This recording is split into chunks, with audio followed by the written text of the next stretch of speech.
Good morning, y'all. Afternoon and evening, depending on where you at. This is not right, but it's gonna have to be. Here we go.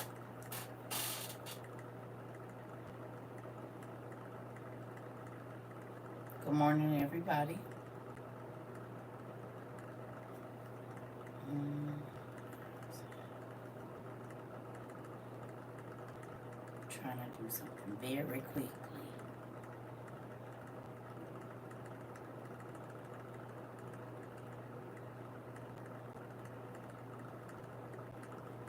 Good morning. Good morning. Hold on one second, y'all.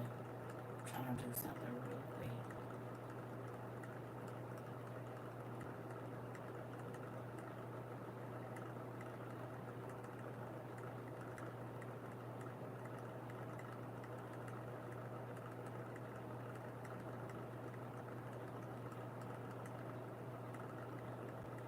Okay. Hey, everybody. Sorry. I wanted to do something before I start talking because then I don't want to have to do it in the middle of talking. You know? And I should have got some water. Hey, y'all sleep. Happy Father's Day to all of our WOIU fathers. Happy Father's Day. Funny, I got a Happy Father's Day text today from one of my baby daddies. I started laughing. I said, oh, same to you. That's funny. Thanks, baby daddy. See? You see that? Yes, Miss Howard. When I say I was tickled, he said Happy Father's Day. Thank you. Thank you, sir. I appreciate that. I do. I appreciate it 100%. You don't even know how much it means to me to get that from you. Happy Father's Day to the men around here. Y'all. The one I just had. Give me a second. I used to wonder why people was always cleaning their glasses, and now I understand. And I'm sure I'm making them worse by not going to go get checked, but it is what it is. I just don't care for these doctors all that much. We gonna do a little bit of class because I know y'all celebrating my brothers-in-laws and nephews and uncles and papas and everybody. Y'all going to eat? What y'all gonna do? Y'all gonna get them some food? Is y'all getting them some food? The Happy Father's Day peoples? Is that what y'all doing? Hmm? Yep, it's a thing. Yeah, sucks, Sarah. I don't know if they're getting worse. And I think because I have that blue thing and it's so scratched off now that the light is messing with my eyes. Yeah, okay. Yeah, barbecue. Ooh-wee. I like food. Joe requested I fry him up some fish. Come on, Joe, with a salad? Quit playing. Gotta have the bacon bits. But the real kind, not those other ones. Okay? Joe, you my type of man, Joe. You're my type of man, Joe. You like your fish fried hard or soft? Because, see, I don't like soft fried fish because it gets too soggy. You got to have that crunch. You know what I'm saying? With a little hot sauce and a pickle. Ooh, baby. Joe, you might have just started something today. I might have to get me some tilapia, honey.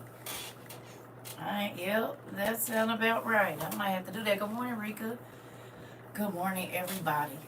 Crunchy fish is better. It is. Y'all, I don't know what I'm doing wrong here. We about to find out the angle that these here goggles need to be at. Because goodness gracious, it's tearing my eyes up. I don't know what's going on. They said through 40s and menopause, your eyes get worse, and I'm definitely seeing that. Plus, it don't help looking at no screen all day either. Good morning. Good morning, everybody. Good morning, Mari. So, y'all know I'm always trying to add to our survival things as I'm finding things or things come up. And I'm just not going to wait. Folks can watch the rewatch. So I found these, and I feel like they could be just a good addition. You don't got to go crazy and buy a whole bunch of them, but maybe 1 or 2 boxes in your house would be good.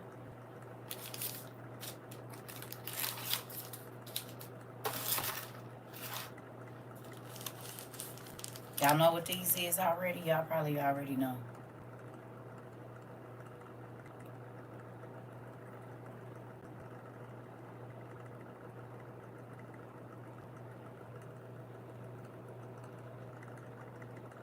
Now, I put them in the disaster preparedness thing. It didn't take. I don't know. They playing with our stuff.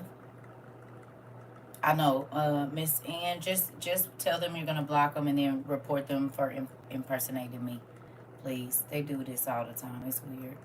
But y'all seen these before? Okay, so these are gonna be really good to have in your survival kit, right? It's an energy waffle.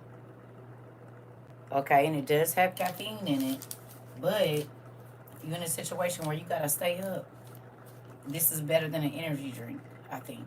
Your daughter loves these. Good job. Well, these are definitely something that we need to put into our survival kits, I'm thinking. Just a couple, you know.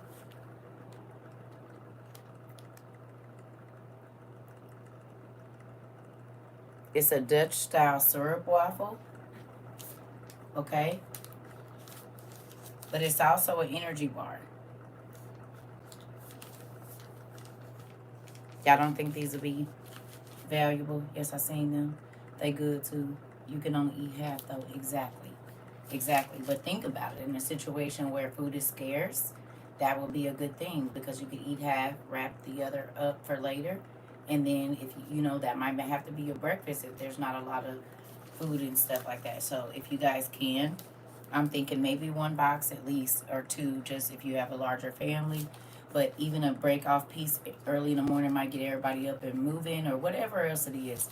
I just keep trying to think about small things that could be major in that time. So when I see this, I think about these glasses is hurting my eyes for whatever reason, so I'm going to take them off before I end up having a headache. I don't know what's going on with that, but it is what it is. Well, y'all know the package I'm looking for. Our 72-hour little tablets that we got. They in this bag, and I don't feel like taking them all the way out. I don't let people in my life, sorry. There they go. These. So in a sense, almost, they could be compared to the same thing, right? Right? So try grabbing some of those. I'm just saying maybe a box.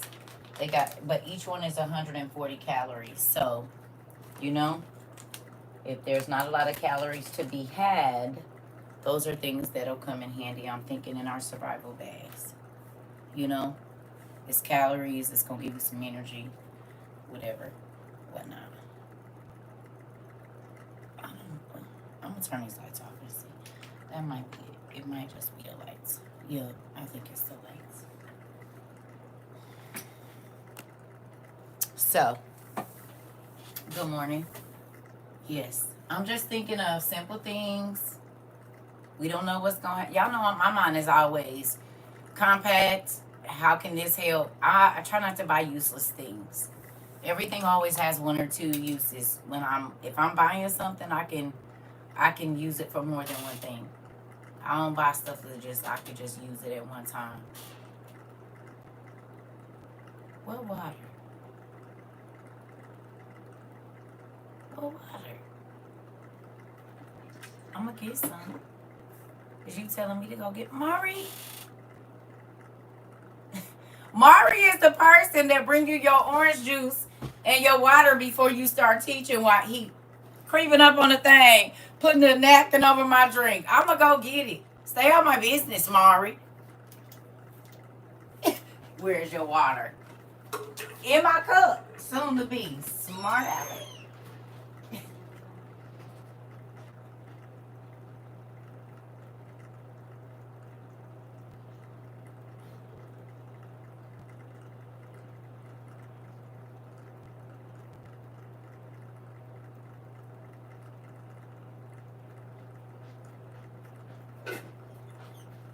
It's in my business. Always in my business. Well, where is my napkin since you so worried about it? And this ain't the right kind of orange juice because I don't like orange juice with pulp in it. Damn it. How about that? I don't like Donald Duck orange juice. I don't want it. No. Hey, y'all.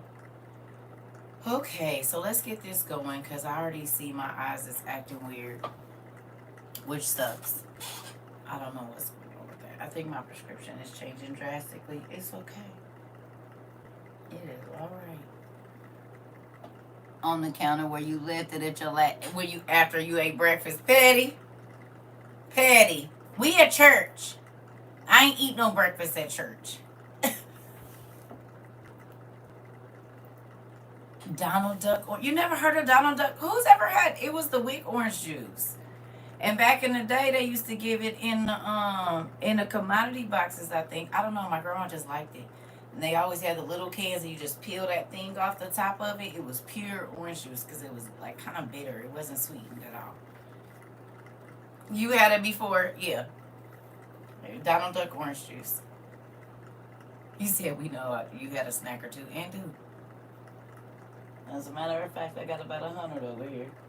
52 mini squares, 20 packs of cheese and crackers, 30 packs of cookies, and 10 bags of Gardettos. So you'd have spoken right, nephew. As a matter of fact, it's about 100 over here.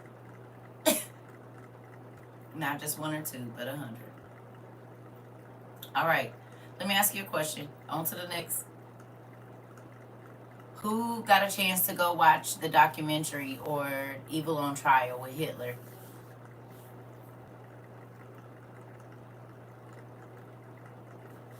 Yeah. Oh, is it very interesting? It's very interesting, right? Do you guys see any relevant things that are happening in our world right now? Just not the Germans? Anybody seeing the playbook? Like a old me just finished it today. Okay, good. Mm-mm. Very, very, very, very interesting. Yeah. Woo, that queen. Ain't even doing nothing different. Right. So as I say all the time, you can spend your time watching a lot of stuff, but how is it helping you? Yeah, I watch TV, but I watch TV that's teaching me something. Even Game of Thrones, I could go back and do research, and that's how I found out that it was the Red Sea and this and that. Looking up the scape, the landscape, it turns into a whole history issue for me, like history project for me, researching the show. You know what I mean? Not just where they got it from, but the names and all of that, right? Yeah.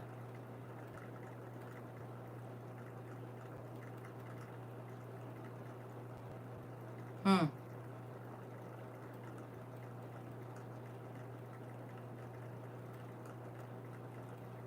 We running slow again. It is. It also shows that the judicial system is still failing in certain areas. Listen. It's a real thing. Hello? Uh-huh. Yeah. Yeah. Does it make you think about where we are living right now? Like the time we're living in?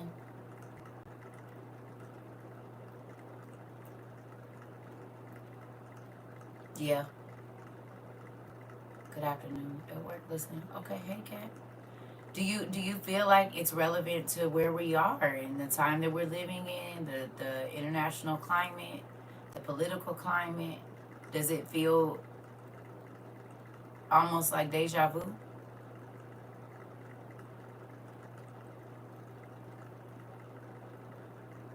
Yeah.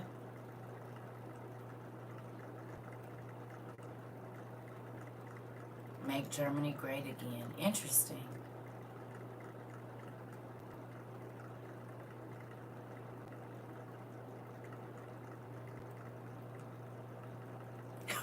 Y'all said it at the same time. Queen of Miss Dixon. I said I just want them to look at this and see. If they see anything that looks eerily interesting and relevant to right now.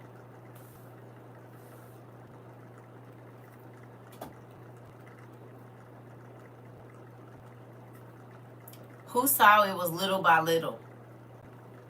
One side, then the other side, then up top, then up bottom.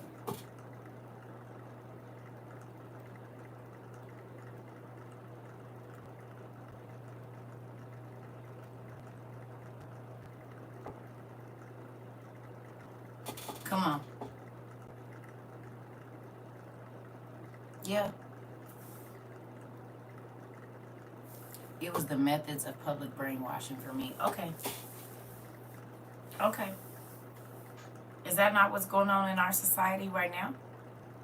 Public brainwashing?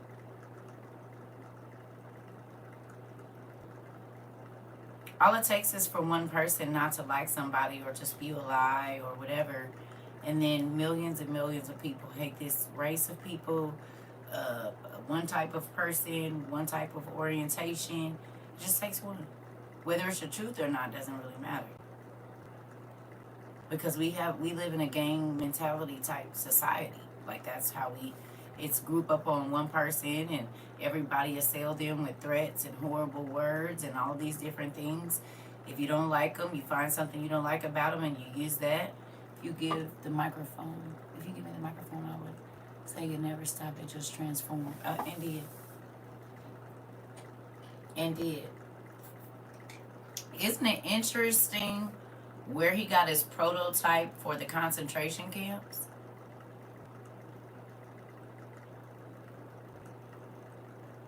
It's very interesting where he got the prototype, isn't it? Did you guys pay attention to that part? How dare the USA say such and such and such and such, and he got it from y'all. He built his whole system on how y'all did us. Nuts. They say, oh my God, they killed all of those people. You know where they got the... You don't know where they got the... You wonder why it's ghettos. And he started ghettos. They put us in the ghetto. Little shotgun houses. Am I wrong? He was fueling the fire while putting it out. Listen here. That part. That part. It's a real thing. Very interesting. See what happens when you're not focused on reality TV? Good afternoon. Hey. Huh? Yeah, these glasses. I don't know what's going on here, but it's hurting my head. Get out of the reality TV and you actually start to live real life and see for real.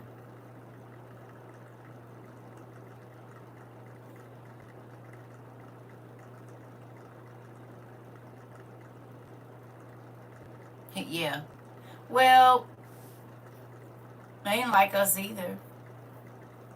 I got a question.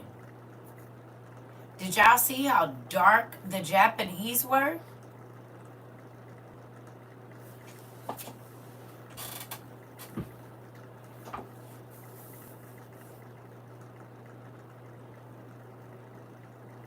And the Indonesian?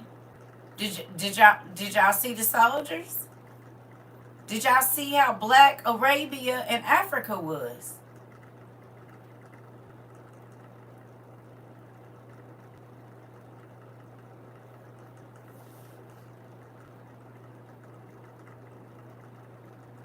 Did y'all?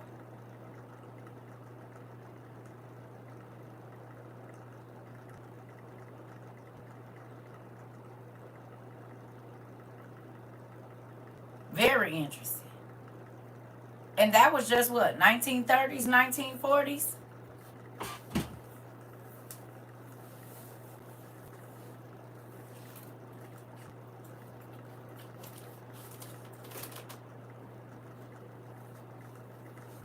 Y'all remember this book? That's from 1912 or 1917?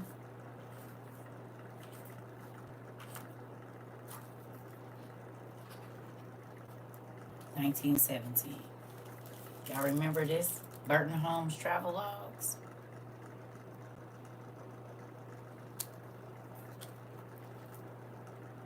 Remember I told you prior to this, when you go back and you look at these 100 and 200-year-old books, right? All of the people on all of the continents were my color or darker for the most part. It didn't matter where you went. Japan, India, it didn't matter where you went. The islands, everybody for the most part was darker skinned. The native people there,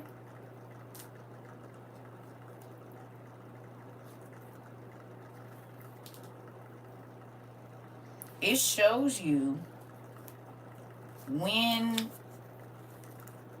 palm colored folks start traveling over there.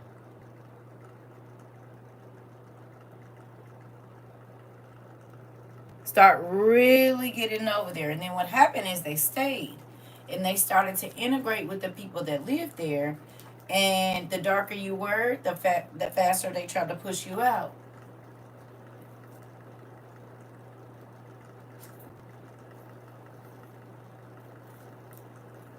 It's a real thing.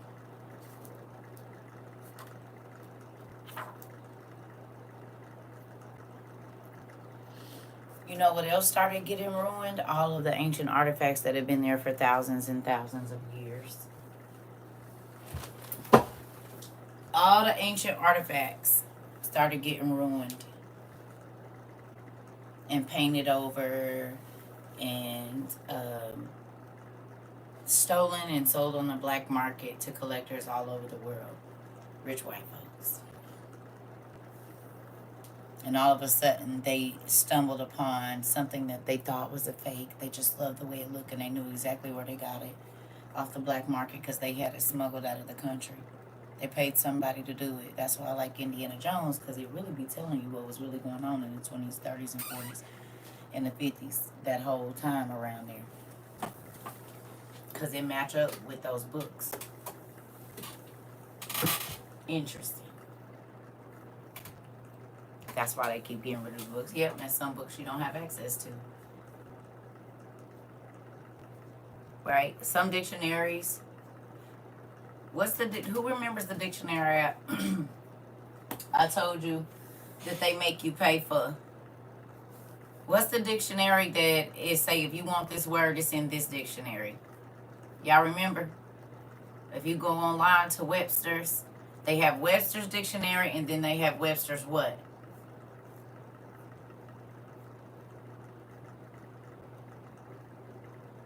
Y'all know? Y'all remember? Unabridged. Right? So you have to pay more for an unabridged dictionary, which has way more words in it than a regular one.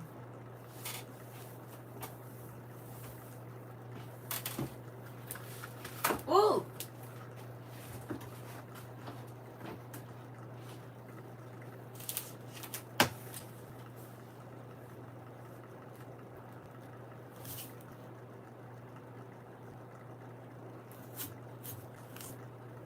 And y'all can tell I used to use it for my studies because there's still like coffee stains that won't come off of it. You see this? You always want to try to find an unabridged dictionary. Because when I was doing all my studies 5-10 years ago, even up to close to 15 now, there were certain words. Yeah, because Mari, there are certain words that are not ever going to be in a regular dictionary. And if you go online, they'll say, oh, this is in the Webster's or unabridged or whatever unabridged dictionary. You're going to have to pay $9.99 a month to have access to it. And I said, wait a minute. So some words ain't free? Happy you bought yours last year. Come on. I said, wait a minute. Some words ain't free? Some words you got to pay for on the internet? And then that's what started making me look down. Because at the end, like if you scroll down the page on there, it'll say only 3% of the population even know this word exists. How did you find it? What was you reading that made you go looking for it? I said, what?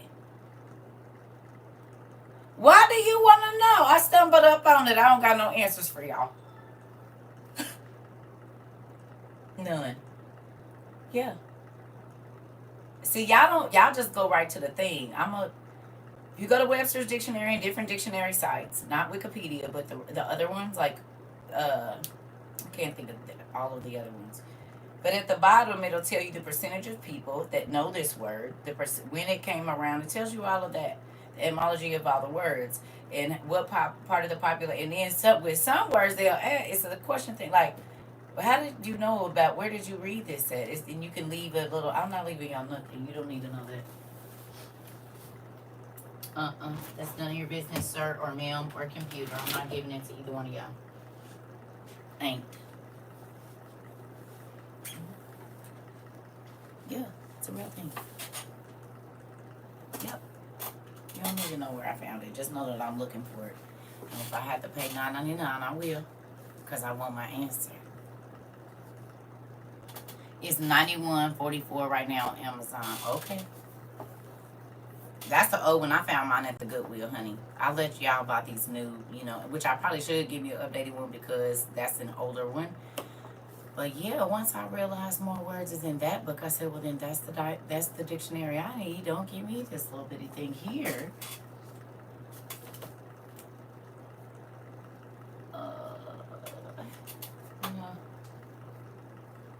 That's a thesaurus. I know I have it. Okay, let's do this one.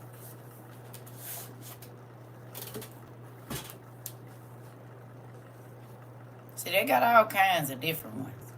You see that? Webster's New World Dictionary of the American Language, right? So if you were to get this, and it's old. Ooh, be careful with these pages, child. Oh, this one ain't that old. It's 1970. So this is 1970, which is older than me. You would think if you got this, that you might have most of the words that you need, right? This is a pretty thick one. Right? This is a pretty thick dictionary, especially compared to what we have now.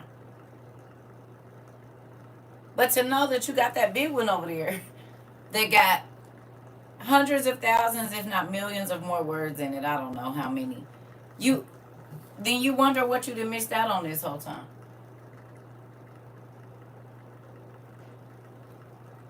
Yes. There's more words to the English language. They just hide the ones they really don't want us to use.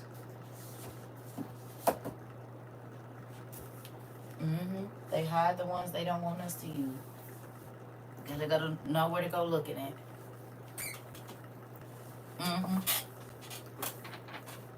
Yeah. Ain't that crazy? Y'all know I told y'all I used to be with the librarian lady.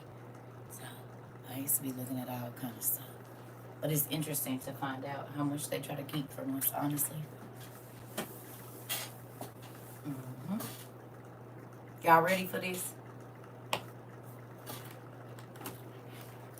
So the one I'm seeing, the publication is 1993. Okay. That's probably about the year of that one. Get it. And it's still $100. Ain't that crazy?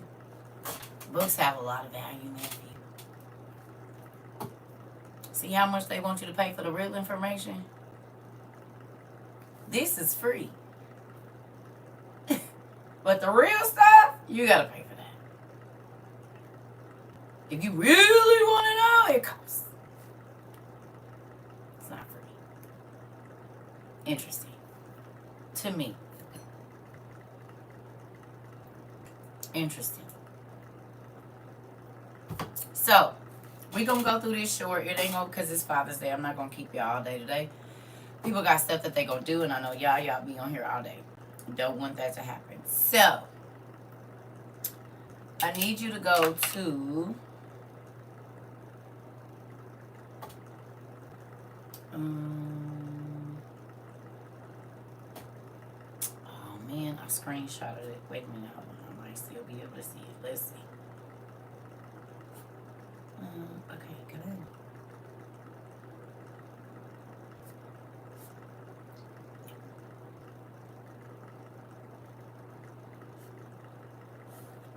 Come on.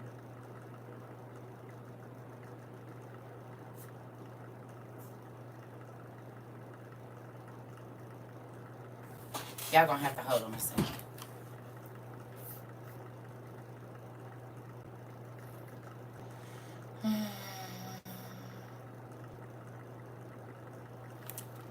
You know, that just makes more sense. Circa, just do that.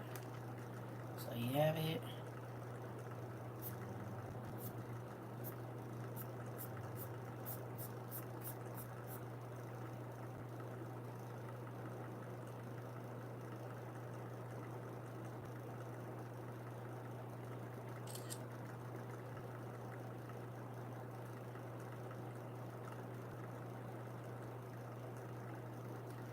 Okay. Sorry, y'all. Okay. Well, wherever you can find it, baby, you can go to the Goodwill and get them for $2. It's wherever you find it. It's always going to be a different price from what somebody quoted. Just wherever you find it at. Somebody said they found it on thrift books for $6. 39-cent Buck said that. So wherever you find it. That's why I be saying what I be saying. Listen, you always gonna be able to find it cheaper at a different store because this is what happens. I understand. Wherever you find it in your price range is what you get. You hear me? Y'all hear me? And y'all know I like used books because then I can buy more books. It just depends on the quality of the book you're looking for and all of that. My thrift stores in my area don't be having nothing good, just drama. Well, you gotta go to the other ones. Go to the other ones. Just look around. If you got a city that's 30 minutes over from you, go to theirs. 30 minutes ain't nothing. I drive for some books, baby. I drive an hour for some books. Hell, I done drove longer than that. And in every city I go to, I'm going to stop in a half-price bookstore. I'm going to go to all the used bookstores. That's really what I be on, book tours. You take me to the Goodwill. Mm-hmm. Yeah. Mm-hmm. You take me to the Goodwill, baby. I'm going to find everything I need in there. Pots, pans, everything. Thank you. You don't got to do all that extra. The money that you was going to take me out to eat with, give it to me and take me to the Goodwill. You know how you go in town and family want to be nice and take everybody out to eat? I don't want to eat. Let's go to the Goodwill first. If you're going to bless me with a meal, give me that money so I can go to the Goodwill, thank you, in your city so I can see what I can find. That'll be a more memorable experience. So I'm going to the Red Bookstore this coming Friday. If I see anything you would like, I'll send it to you. Thank you, Pumpkin. I appreciate it. Just anything old that look anything like this right here. It don't even matter what the subject is about. Just as long as it matches in this area right here, you good. Let me know. Cash App you my change. Send me some pictures. Depending on what you got. Don't do that. Why you do that? Because now I'm going to be thinking. Moving on. Focus, girl. Okay. I need y'all to go to 2 Kings 2 and 18. Please.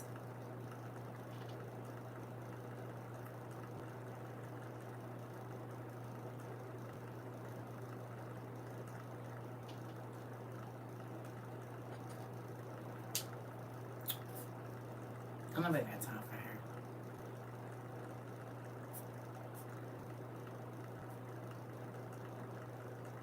You know what? Let's just read it. Start at 2. Let's just start at 2.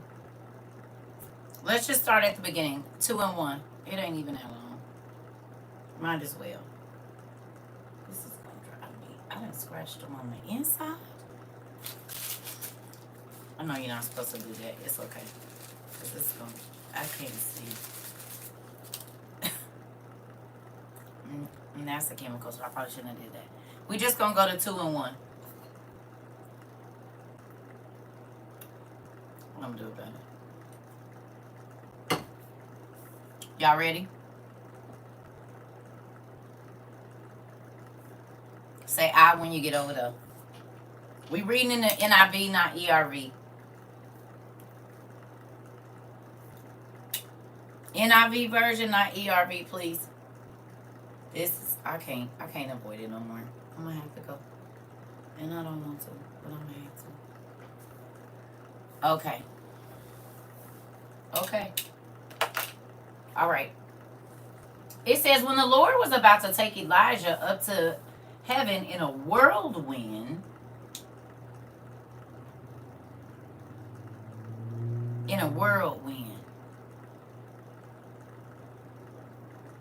Have you ever seen a funnel cloud? Have you ever seen a funnel cloud when you're driving through the country and it touched from the clouds all the way down to the ground? Not a tornado, but you can see clouds and it'll be a cyclone, but it's not a tornado. In Texas, yep. And like through that whole Texas, Kansas, Oklahoma, you see it a lot. Back off in the thing, you will see clouds and they'll be coming down like that, right? Could that have been one of the whirlwinds that he went up in? We talked about this already.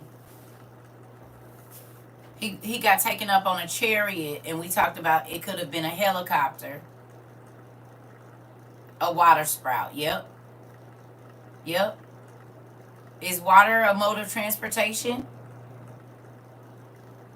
Doesn't it look, when they open these portals up and show us how people be traveling through these wormholes, it look like they sliding down a water slide, don't it? Exactly like a water slide. And on the other side of that is light. It's light, dark, light. Ain't that what happened on the water slide at the park?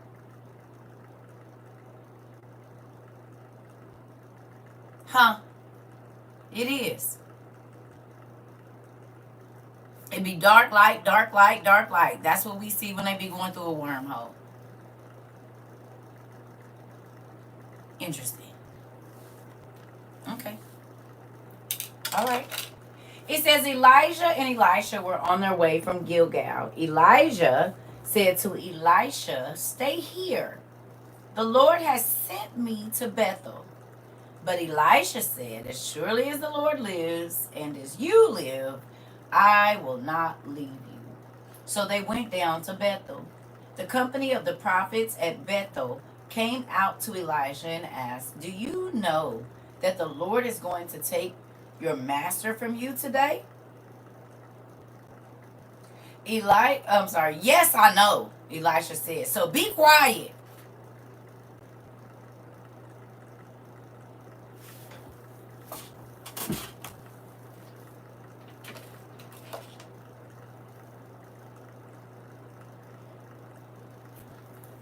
Do you hear what that just said? Not only did he know that he was going to, they knew a supernatural event was getting ready to happen. The school of the prophets knew, or we'll say the monks at the monastery knew. Elisha, who was his understudy, knew, and he knew. Did the rest of the world know that heaven itself was about to touch down on earth and then go back up? What if you knew the day you was gonna die? Or what if you knew the day you was gonna transition? How would you live your life? And I'm not saying a doctor saying, "Oh, you have between this time and this time." No. What would you do if you knew the exact time and moment that you were gonna die? How would you live right now?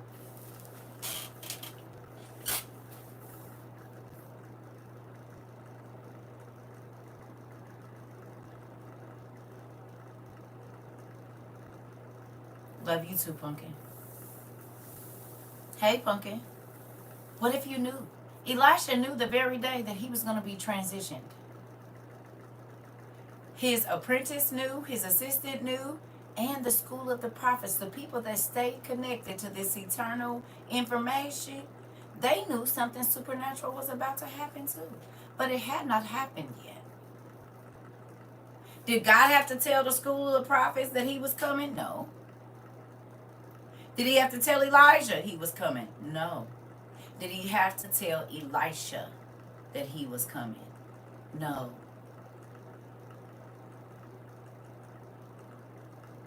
But there are supernatural events that are going to happen that God will warn certain people that are very close to him about. Just like you're not going to get on Facebook and tell everybody that you're moving, but you might tell your family when you decide that you're going to do it. And you might show the video after you've already moved. But you don't show the address of the new house that you're moving to. You just show the inside. You kind of get a glimpse of the outside, and then you show them the new, and then you show them it all set up after it's already happened. Because you understand that some people, if they know something supernatural is about to happen, they're going to try to do whatever they can. Because you got to think it was witches and warlocks at this time. You don't think that they was going to try to be in the background like they used to be on all of our kid commercials trying to see how these folks was getting it so they could get it for themselves and use it. Don't think that he was just walking through here and the enemy wasn't wanting him to be transitioned. You mean that Lucifer, who cannot go back up to heaven and stay, was going to be okay with a human, something made out of dirt, something that he already says that he despises, being taken up to a place and getting to be lulled in got his dad's arms until now? You think Lucifer wasn't going to try to stop that? He's already envious and jealous. Of course he would have. But God put it in the hearts of a few people that he was going to take the prophet. You hear me?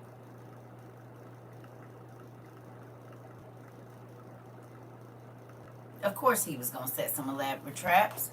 Because he don't, what you mean you get to go up there and be in a place in my house where I was born, you don't know? I'm his real son. You just dirt. I was made out of the cosmos. I'm closer to him in genetic makeup than you. I'm a spirit being. You're dirt and worms and parasites.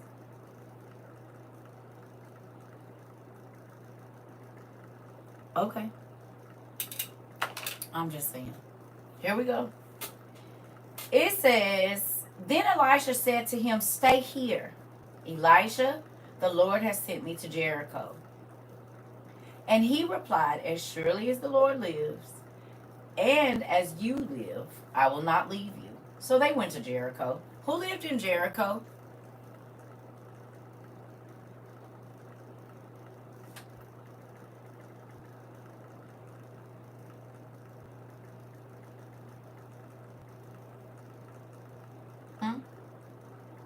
Who lived in Jericho?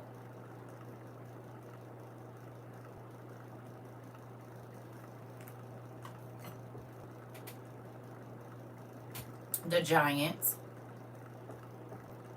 The giants lived in Jericho. Do we know what race of giants lived in Jericho? I'm going to run to the restroom real quick, y'all. Tell me what different races of giants lived there, because they used to be fighting against each other.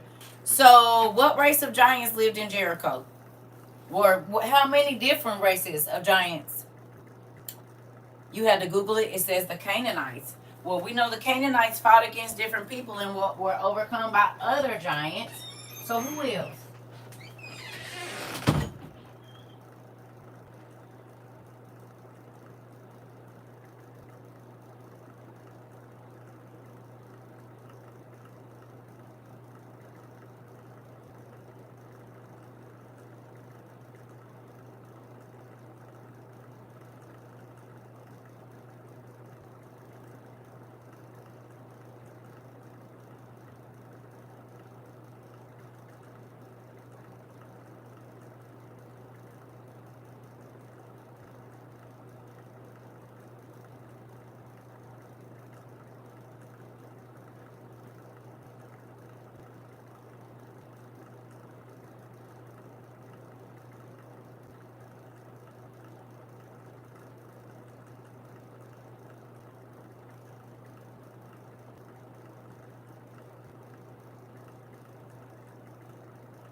Alright, sorry y'all. What y'all come up with?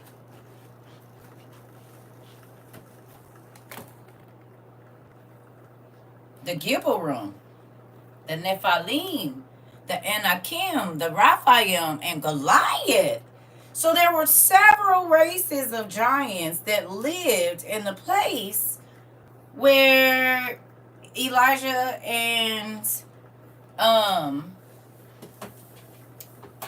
Elisha were going.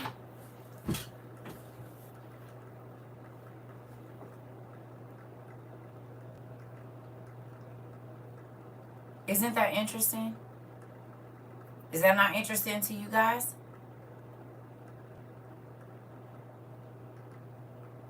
Hello.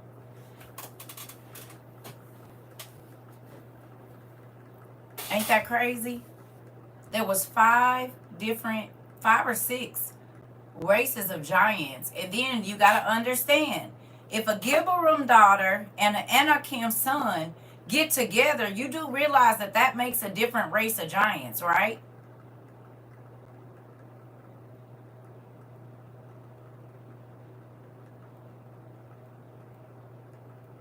That's not now just, that's a whole different race of giants now. So what if this is one of the giants that has several arms, like 12 or 100, or the daddy is a Cyclops and the mama is a Centaurian.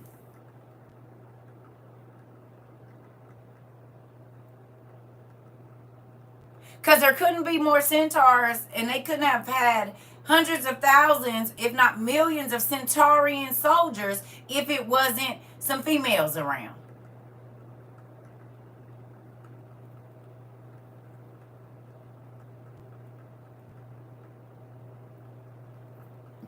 The Canaanites and the Amorites. Okay, can I ask you a question? Didn't Israel come out of the Canaanites and the Amorites? Didn't he say your mama was a Amorite and your daddy was a Canaanite?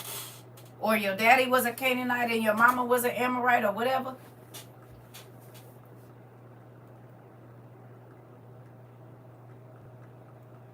Israel was the least of the clans of giants. And this is why it was so miraculous, the feats that they did, because God was with them, and the size of the men that they were fighting.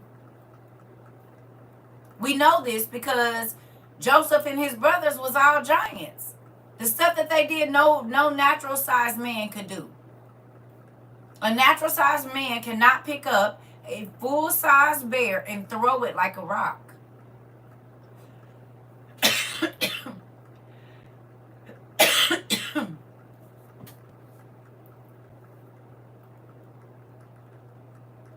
Yeah. Throwing bears and lions. Exactly. And why would you throw a bear cub? Even if still, you ain't throwing it, what was it, 1,300 feet or something that he threw it? It was like 6 stadia or 9 stadia. And when we looked it up, it was like a football field and a half or something. I can't remember the numbers. That might be, I know it was like 1,200 feet or something like that. So what normal sized man do you know that can take a baby bear and throw it 1,200 feet?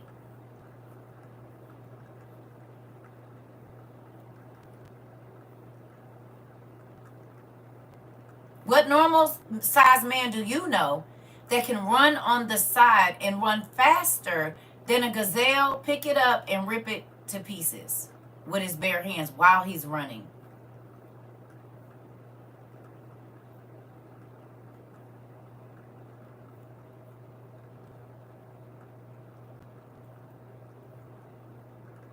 These are the things that Joseph's brothers were able to do. They even fought against other giant kings.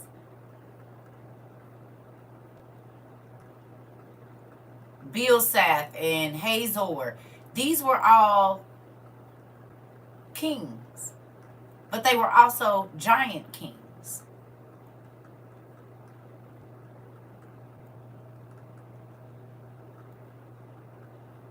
So when Elijah was having to go down into this place, we don't know what type of magical beings that were going to be there, or giants, because they always, like I said, show the Arabian men in the movies. No.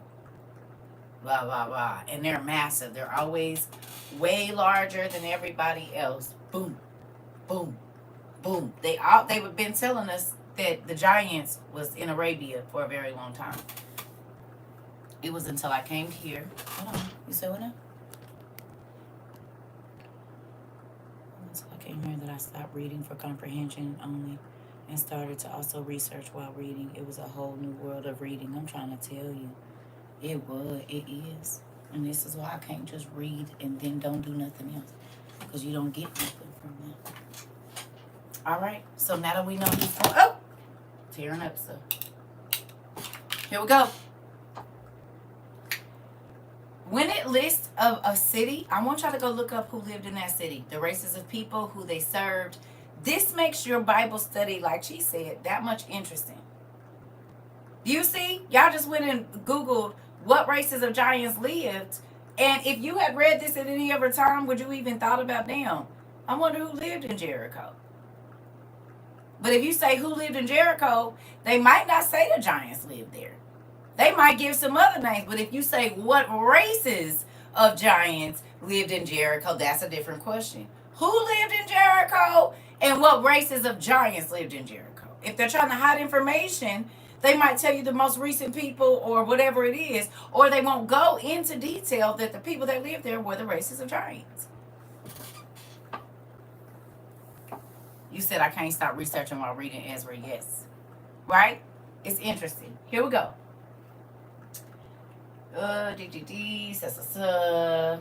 Okay. It says, we're at 5. So it says, the company of prophets at Jericho went up to Elisha and asked him, do you know that the Lord is going to take your master from you today? And he said, yes, I know. He replied, so be quiet. Then Elijah said to him, stay here. The Lord has sent me to the Jordan. And he replied, as surely as the Lord lives, and as you live, I will not leave you. So the two of them walked on. 50 men from the company of prophets went and stood at a distance, facing the place where Elijah and Elisha had stopped at the Jordan. Elijah took his cloak, rolled it up, and struck the water with it. The water divided to the right and to the left, and the two of them crossed over on dry ground.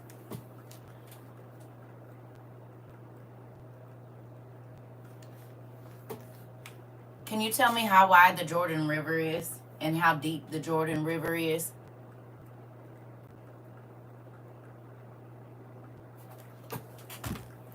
Please.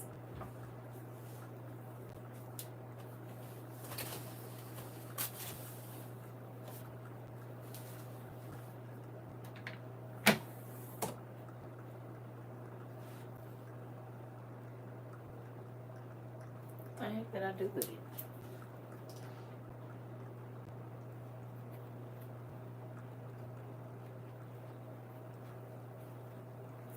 It's 33 to 60 feet across. So 60 feet across, and at the deepest part is 17 feet deep. Okay. 33 to 60 feet across and 17 feet deep. What's the deepest pool?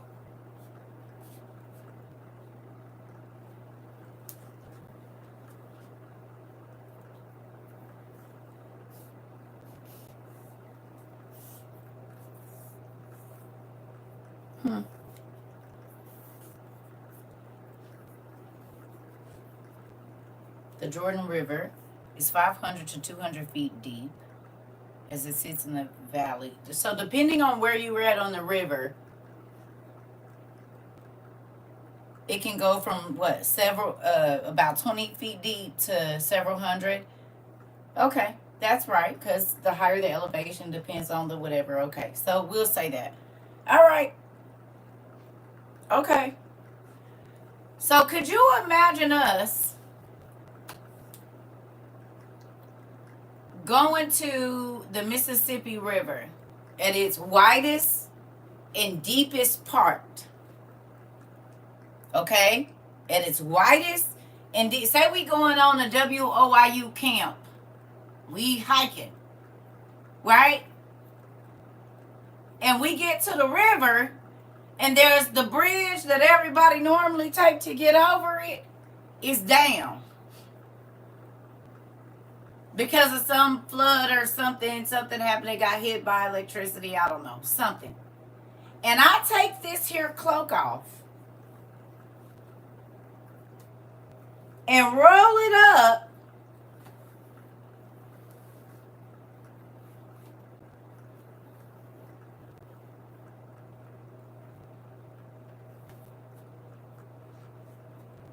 and do like this. And the water moves to the left and the water moves to the right. What about all the people that's up on the hill coming over the hill watching? What you think they gonna think?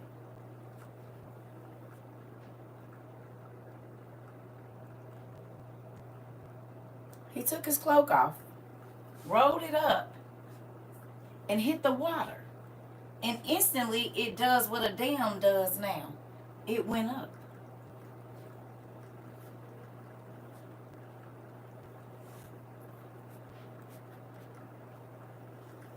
You hear me?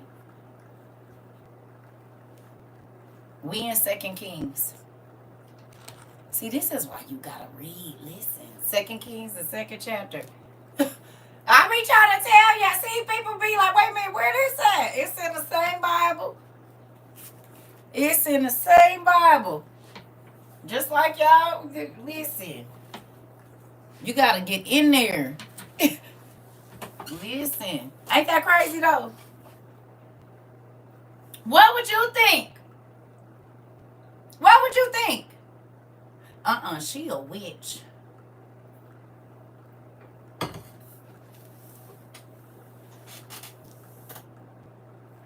Huh?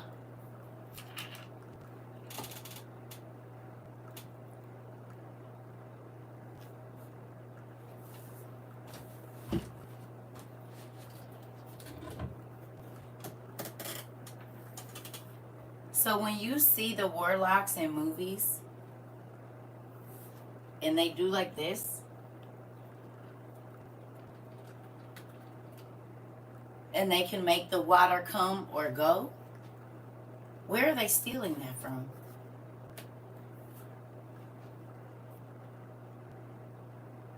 Don't we always see somebody's picture where the waters are split and Jesus, have y'all seen that? Like God is on the other side of the water and he's saying, trust me, like come to me. Your neighbor does this? Okay. Can I ask you a question? What is the avatar? What does he have the power to do?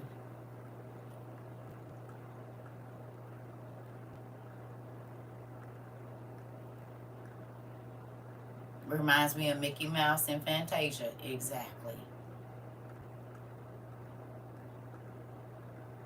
He's a waterbender.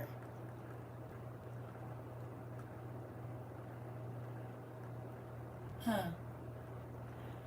But when the witches and warlocks do it, I'm about to show you something.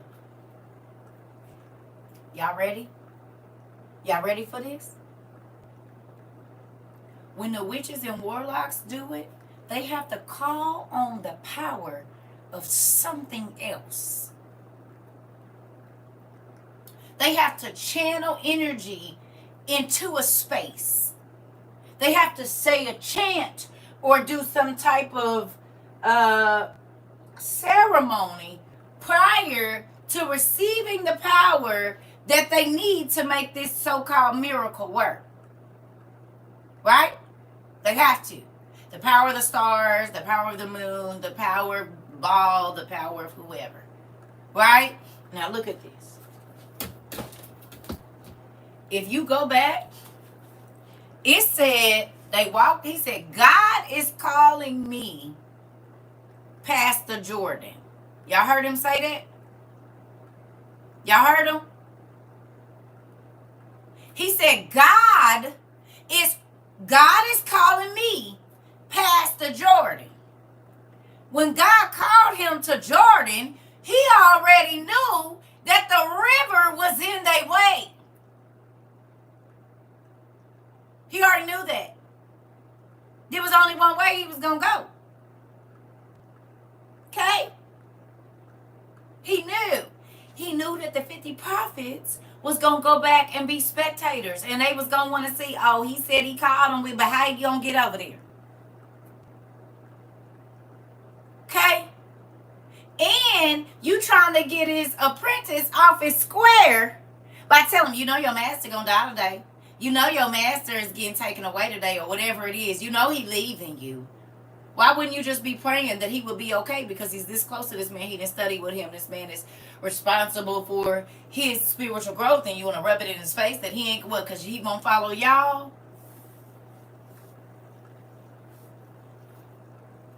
Huh? Because he won't follow you? Oh, okay.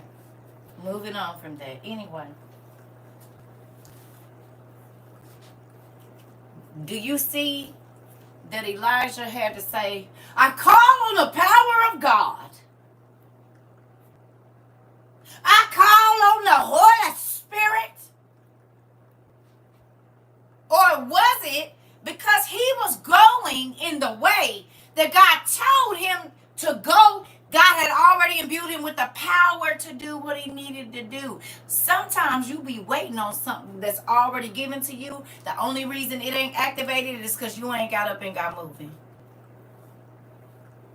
Quit asking for something you already had. God, I just need to know my purpose. He already gave it to you. I tell you, you do it every day. It's what people call you to help them with. Is your purpose. If it's organization, if they keep calling you and you're good at finances and they're not, and they call and tell you all the time, it's because you're supposed to sit down and do a budget with them. And not forcefully, in love. People always call you for relationship advice, but you single by choice. And not because you can't be with nobody, but you understand relationship. It's a reason. People call you with the stuff about their kids, parenting. They value your parenting, and that's why they're calling. That's a ministry as well. To change one household at a time, because it ain't just one person in the household. So you actually change generations of people by just hitting one house and going to everybody in there. Because there's generations in the sons, there's generations in the daughters. The mama and daddy done already formed their generations, but they might be messed up. So you then have to step in, tap dance on the parents' heads, so that they can put the right things in their children. Not forcefully, with love. Not making somebody feel like they're not a good parent, with love. If you see that they talk to their husband crazy, or you see that they talk to their kids crazy, you just start to talk to the children the way that you know that they should be talked to, and the parent will start to talk to them because they see that you get a different result from the kid than they do.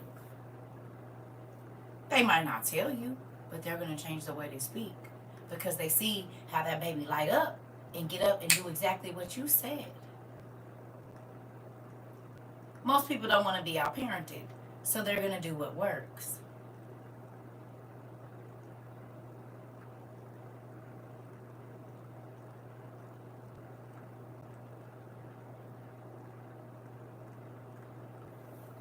If you've been yelling at your kid, get this clean now. I told you. Right? And I come in and say, excuse me.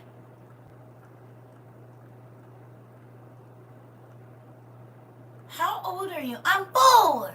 I'm 6. Okay. Well, all the 6-year-olds that I know, they know how to clean up after themselves because they're really big. Like, they know how to make their own toast and everything. I can make my own toast. I don't know. Because when you make toast, you got to clean up after yourself. And you done make this mess in your room, so you'll make that same mess in the kitchen. I don't think you're ready to make toast by yourself.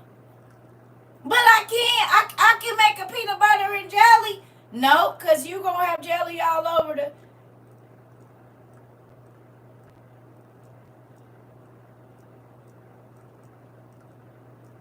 I can talk about what you're not doing, or I can try to encourage you to get some incentives so you can feel like a big person. If I can't trust you to clean your room, I can't trust you to help me cook. Or if I can't trust you to pick up your shoes, then mom can't let you go out and get the mail from the mailbox because I don't know that you're not going to run into the street. But I could do it. Well, then I just need to see it. The incentive is you get to feel like me up at this counter, cooking and cleaning and doing whatever you want to do. You don't know. You just got a few more years and I'm just getting you ready. But I need, because you think that's a big deal to be able to open a refrigerator and get the jelly and make your own sandwich. Oh, okay. Well, I can't trust you to do that until I know that if you don't put your toys back, you won't put the jelly back, and then we can't have peanut butter and jelly sandwiches. Because the jelly's going to go bad, and then we can't put it back in the refrigerator, so you're just going to have peanut butter. I don't like that. Okay, so if I can trust you to put your shoes back, if I can trust you to put your toys back, then I can trust you to go in the kitchen and make your own peanut butter and jelly sandwich when you're hungry. But one starts with the other. Instead of, you don't, because they want to be able to go in there and do it themselves. It's also teaching them to put the stuff back so we could keep it, because if you leave it out, we got to throw it away, and then you're just going to have to eat peanut butter. You see the difference in that, y'all? Huh?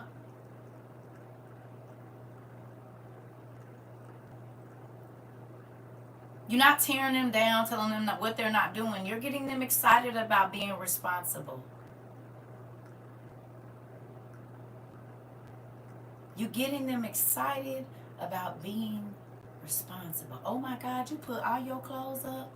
Next, I'm going to let you do some laundry. Me, I won't put it in a dryer. I'm big. I put my socks in my drawer by myself. You sure did. And you know what? I'm going to let you start the dryer next time.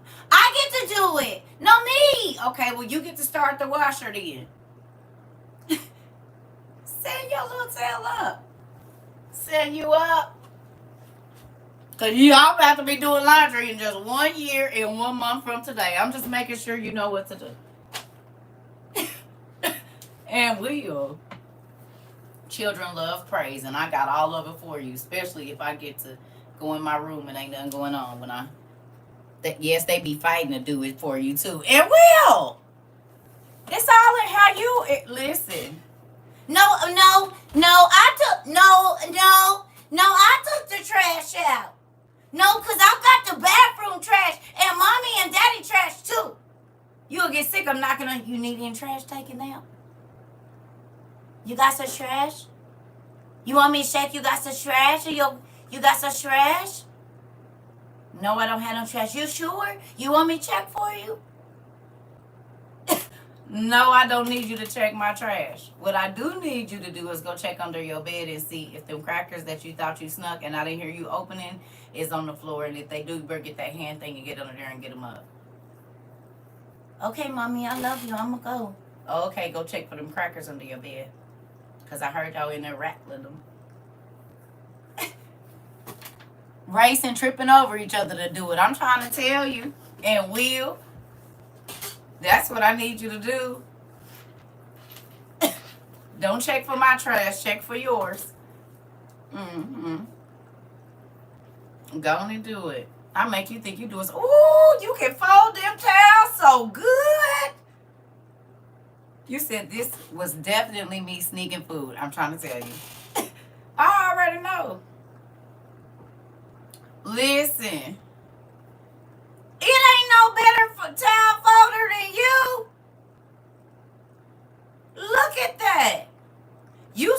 sweeping that floor.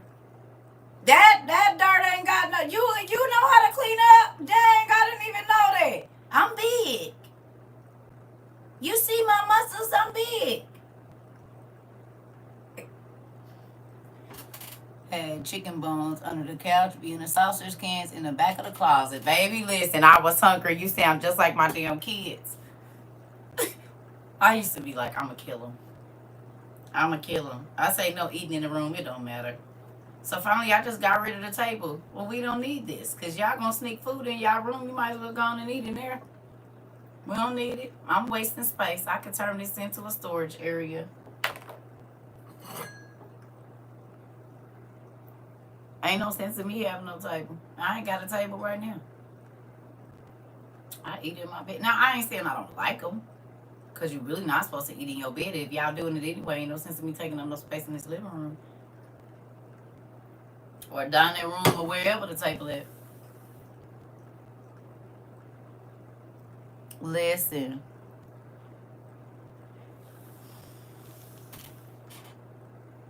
It's a way to do everything. You ain't got to be stressed out always. Definitely don't have one. Listen, because the kid, right.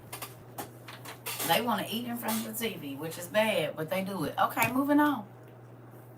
Hello. Let's get back to, ain't it crazy? We get all kind of life lessons, don't we, here? We got some young mamas that ain't learned the skills yet because they kids be going crazy on them, throwing fists. Auntie gonna help you. I believe in peace, honey, in all houses, in all spaces, in all jobs. And if you raise peaceful people, they bring peace to the places that they go. If you raise chaotic children and you just ignore their cries and ignore their screams, and I'm not saying you gotta jump every time they jump, but that whole letting them holler stuff, they become the person that don't know how to act right in no social situation. I hate to tell you. Not under the fish tank. Wait a minute. I got caught one time on Christmas break eating a lemon pie under our fish tank. It was one of those big ones where you could climb in and talk about greedy. Hilarious. Yes, I'm telling on you over here. Mm-hmm. My thing used to be the sweet potato pie. My mama would make us all our own pie, right? And if you ate it, you ate it. But the family pies, you had to ask for a piece. Well, I didn't ate my pie and then start taking very thin sliced pieces off my brother's pies. Nisha, listen. And will.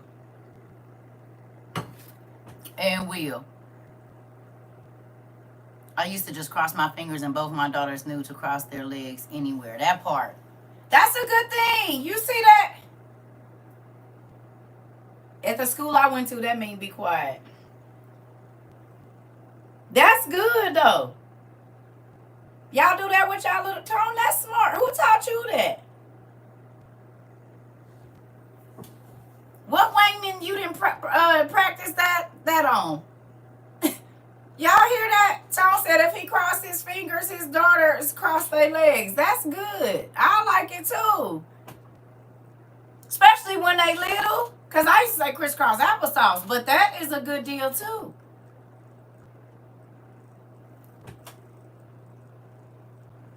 That's good, Tone. Come on, Uncle Tone. You did that in kindergarten? That was our quiet symbol, but I never thought about if I cry. Okay, so how do you make them close their mouth? What's the gesture for that? I'm sick of you. I'm sick of...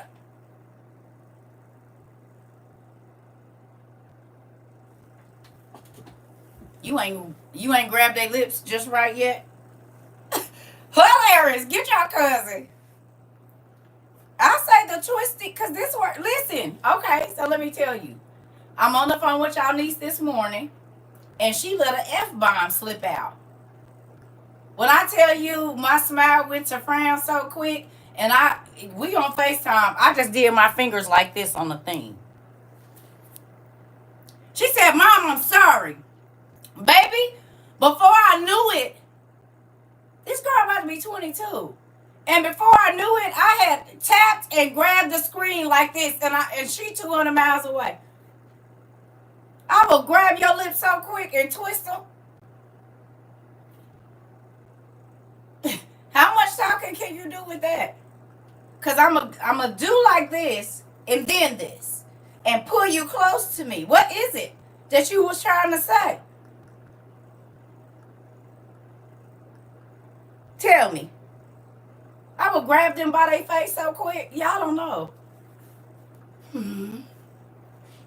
She said, I'm sorry. I said,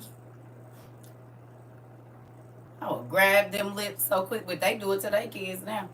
Hey, you don't say that. They don't twist or nothing, but they'll grab their lips like, no. You don't say that.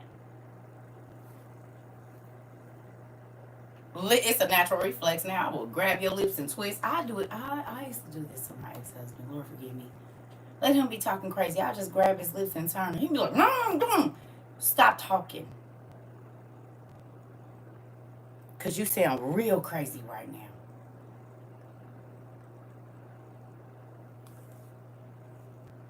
Turn your mouth off. Sean, I'm trying to tell you, and the most times I grab them like this. It's really this part of my hand that have your lips. This grab a lot of lips right there. You just... stop. No, stop. Let my lips go. No, stop. Is you going to act like you got some sense?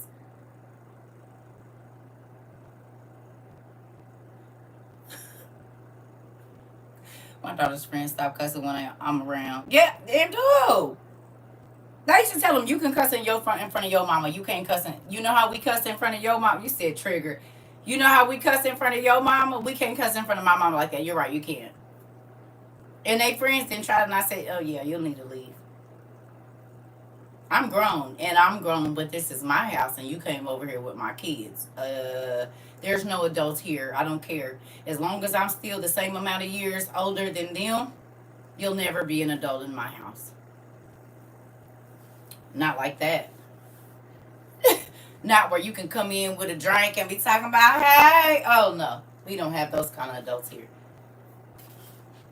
Now, we've graduated to where I know my kids are drinking when I'm around, like I'm in the vicinity, but most times I'm outside or away from them and not watching them pour liquor. They still sneak and have it and they grown, 25, about to be 22 and 21. But they ain't gonna just have no bottles talking about no, they're not doing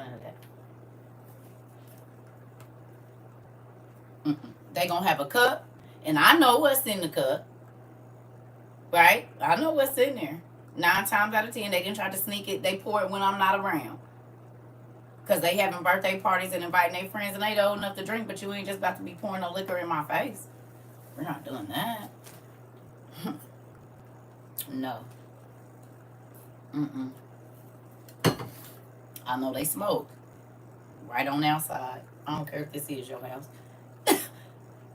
If I had to smoke outside to respect y'all, y'all gonna smoke outside to respect me.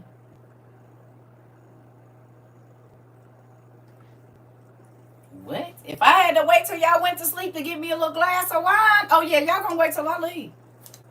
I was grown, married with children, and my mom never saw me drink. That part. That part. All them days I had to wait till y'all went to sleep to do stuff.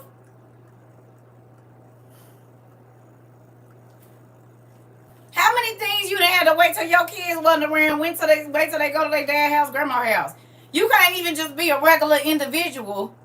You can't even play the music that you want to play with the kids around, and you think you ain't gonna give me that respect 20 years later? I bet you do. I bet you do. If I couldn't watch whatever I wanted to watch because I had to sit up and watch cartoons, you're not going to watch this trash in front of me. You're going to turn to something we're all interested in.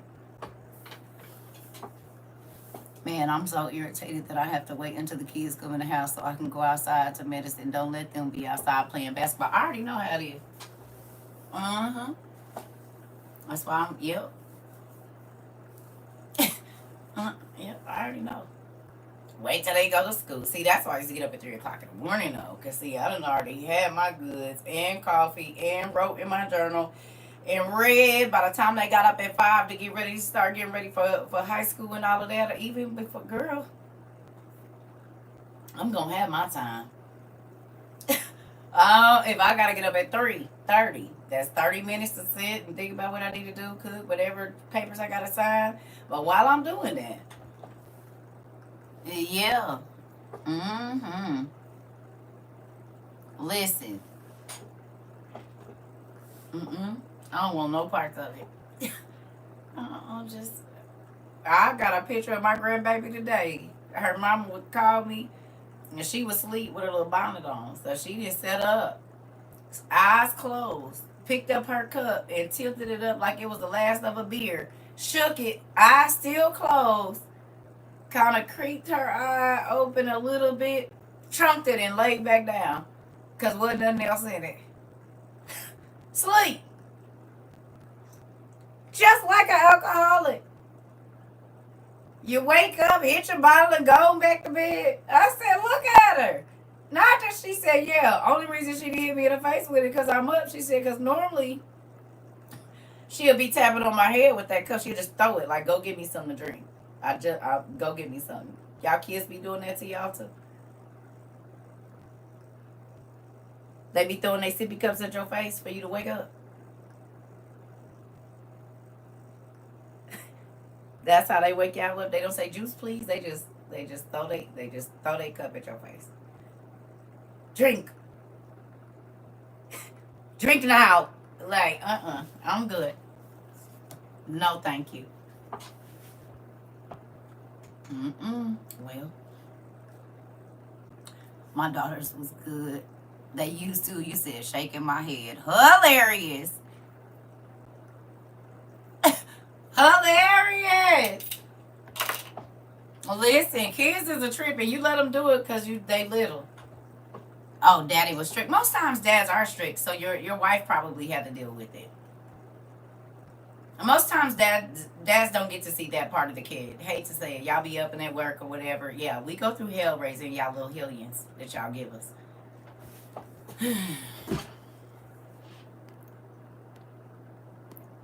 You said that's how my lips got busted. And will bust your girl or lay that big old forehead down on your chin. I'm about to kill you, kid. Mine used to drag it across the crib. Like they were in jail. Not taking the.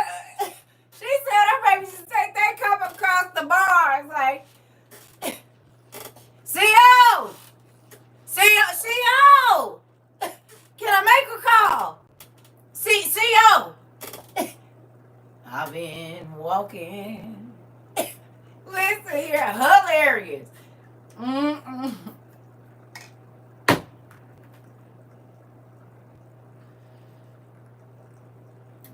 Hilarious. Go back to the little baby counter and hit one more day. I done woke up without nothing in my cup. Yep, that's 5 days I've woken up with nothing in my cup. Hilarious. Listen here. I love it though.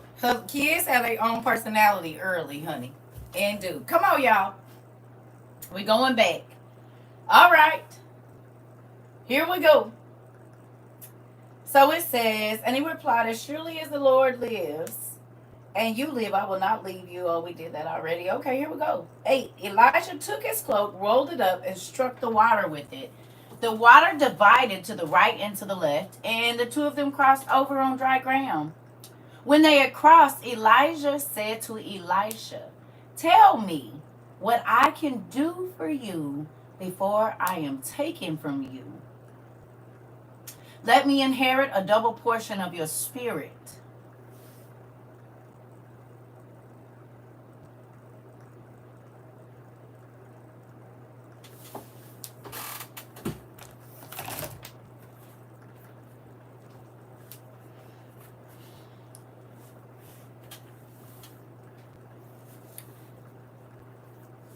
He did not try to be Elijah while Elijah was alive, but he said, I respect the anointing that God has put on your life, and I need some of that in my own. So if you leave him, I don't want no money, I don't want nothing. Can you just ask God to give me a double portion of what you have? I'm not envious, I'm not jealous. I just know that I can use that gift to help other people.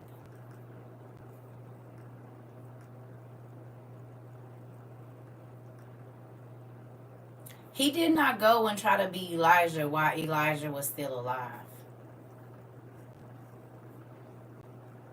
He knew he had special gifts, but he didn't try to show Elijah up because Elijah was the prophet that was being called. He was just happy to be in the presence of somebody doing miracles. Real ones. Without no magic. Without no whatever. You understand? You hear me? It's a difference. Because the prophet, who prophets is always given, whether it be a word or whatever, real prophets are not worried about receiving more than they're worried about giving. False prophets, before they give you anything, they need something. Give me this, and then I'll give you a word. Sow this, and then I'll give you a word. Right? Yeah, he did it in a proper way. He did. He said, I've learned so much from you, this, that, and the other. This is this right here, right? So look.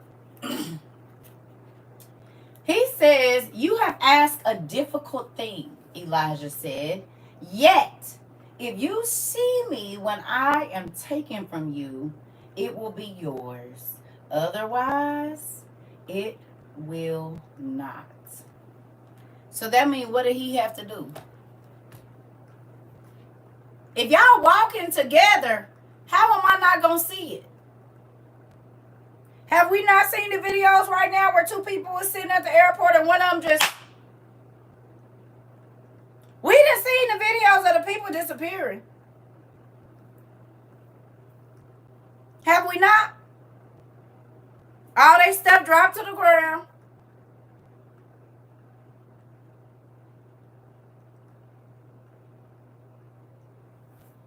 The hospitals, everywhere it's been happening. Well, the world wasn't ending just because God came and got Elijah, was it? And left behind too. But see, that was because the world was ending. I'm saying God been coming to pick up people that their time on this planet was done. And it wasn't, they just gone. Think about how many people said, my husband or wife walked down the street or walked around the corner and we never seen him again. And they never found nobody. And they just felt the need to go on a walk that day. And it happened so quick in the twinkling of an eye that if you blinked, you would have missed it. If it wasn't a camera there to show that it happened so fast that the human eye couldn't capture it. This is why he said, if you see me when I'm going up, you gonna get it. But because it's gonna happen in the twinkling of an eye, you can blink and I can be gone. You could blink and I could drop dead. You could turn this way and turn back and I'm not there. You hear me?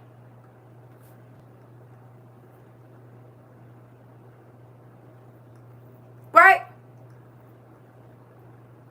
So that means you got to stay focused on the thing that you want to see from God and not obsessing over it. Right? But you got to stay focused. God, I want to be right with you. God, I want to understand. I want to love. So then do you go and you research everything that you can about good love, bad love, toxic love? Like, do you, or you just say, I just want love. I want to be a loving person. Well, what does a loving person consist of? Like, what makes you a loving person? Do you go do any research on it, or you just think it's now some stuff do come off the top of your head? But in anything that you want to go deeper in and you want to absorb, you have to digest it first. You have to take it in first. And then your body will absorb and take what it needs from it, extract what it needs, and the waste goes away.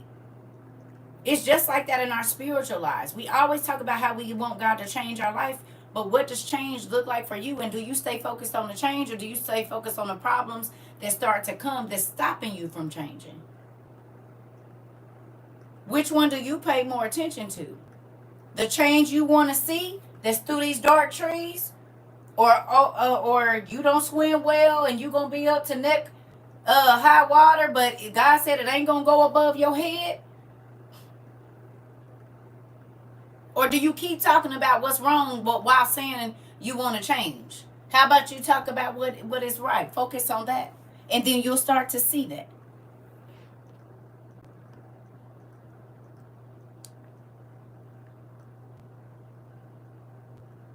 Pretty good. You see what I'm saying? So if he would have been focused on the people that was following them, which was the school of prophets, guess who he wouldn't have saw? And guess what he wouldn't have got? He could have been looking at the 50 prophets that was following them. He could have been looking at the mountainous range. He could have been looking at anything else. But the prophet told him, if you see me, you'll get it. If you see me when I'm being taken up, it's yours. And because God had given the prophet the power to say so, it was a thing. God honored that. You see what I'm saying? So instead of focusing on what's behind you, like the 50 prophets that's observing, instead of focusing on the river that's so wide and so big and so deep, focus on the solution, which is God, who can change everything in front of you or behind you. But if you're not looking at him, you ain't going to get it. You hear me? You're not going to see whatever miracle that you want to see if you're not focused on God the way that you need to be. You can't get what you want from God focusing on the enemy. You cannot get the blessings that you want for your children if you're not focusing on God so he can tell you what to do. You're not going to see it. If you're looking everywhere else, okay, you're not going to see it. He said, if you see me, you'll get the blessing. But that means you got to be watching. That means you got to be up close, dang near holding on to their shirt. So when you don't feel them, so what I'm going to do, I'm going to hook this belt to you. And when I feel it drop, then I know. You hear me? Y'all hear what I'm saying? You got to be focused on where the blessing is coming from, not where it's going to come from, but who's going to send you the blessing more than what is behind you or the blessing even itself. Because he didn't say, if you ask as soon as I go, he said you got to be looking at me.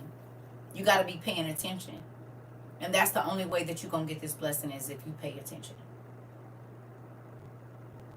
That's interesting. Okay? It's interesting.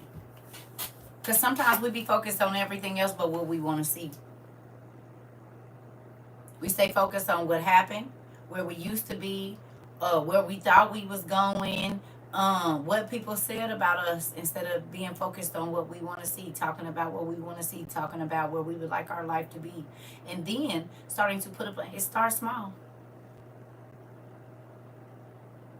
It don't got to be your whole business plan. It could be the business idea. And then you play around with names for 2 months. But do the research so that don't nobody have to run your company for you. You can do it yourself. Do the work, and then you don't have to wait on nobody to give you nothing. It's going to be there. It's a better use of your time than trying to throw some money at something and it ain't going to last because you haven't got the information to make it last. You don't have the information to keep it going. So you always got to be dependent on somebody else to tell you how your business is running. Or to tell you even what's going on with your business. Or your life period, whatever it is. Right? Don't you want the info for yourself? So, that's why we do what we do here.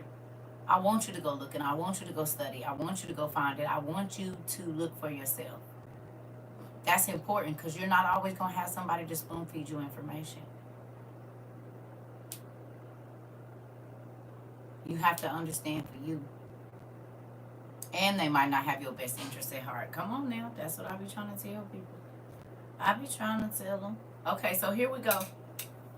Let's get going. All right.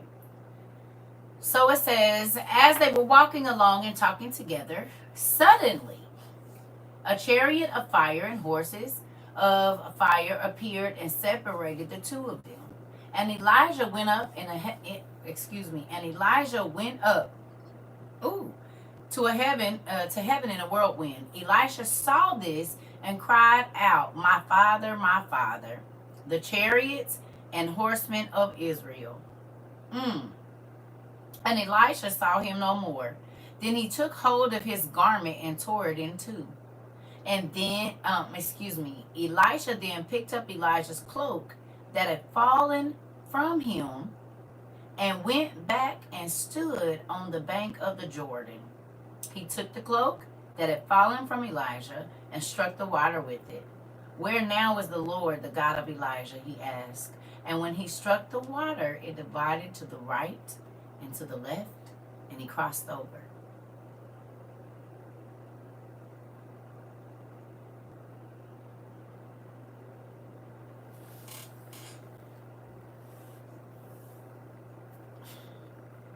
Do you realize that he had to serve this man to get the same power that he had? And not only did he get double, not one, he didn't get the exact measure, he got double the measure. Right? He got double the power that Elijah had. But he served Elijah first. He didn't go in saying, oh, I'm a prophet too, whatever, and this and that. No. He learned. He watched how this man moved. He watched how he prayed. He served him in whatever way that was. And then he got the blessing.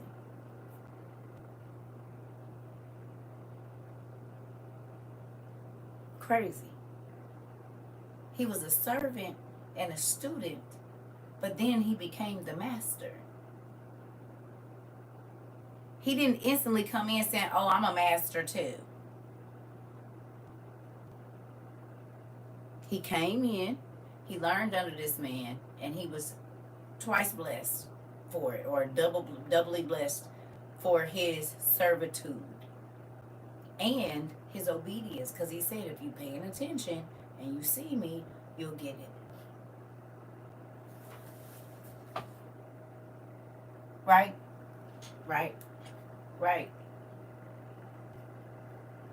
Now, I'll be right back, and then I want to read something with y'all, and then I'm probably going to go. Oh, man. We got 100 minutes. Almost 2 hours. I told y'all this wasn't going to be long. It was going to be quick. What we about to do now is very interesting, I think. Hopefully that make y'all look at that story a little differently, or at least when you're going and you're reading, you're paying attention to all the amazing things that happen. Because we hear all the time about magic cloaks, don't we?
All right.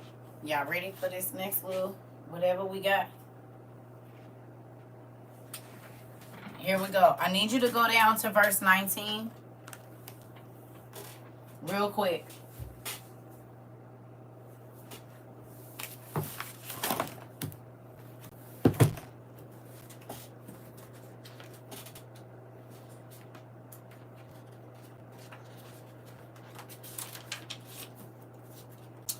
And I need you to get your book one.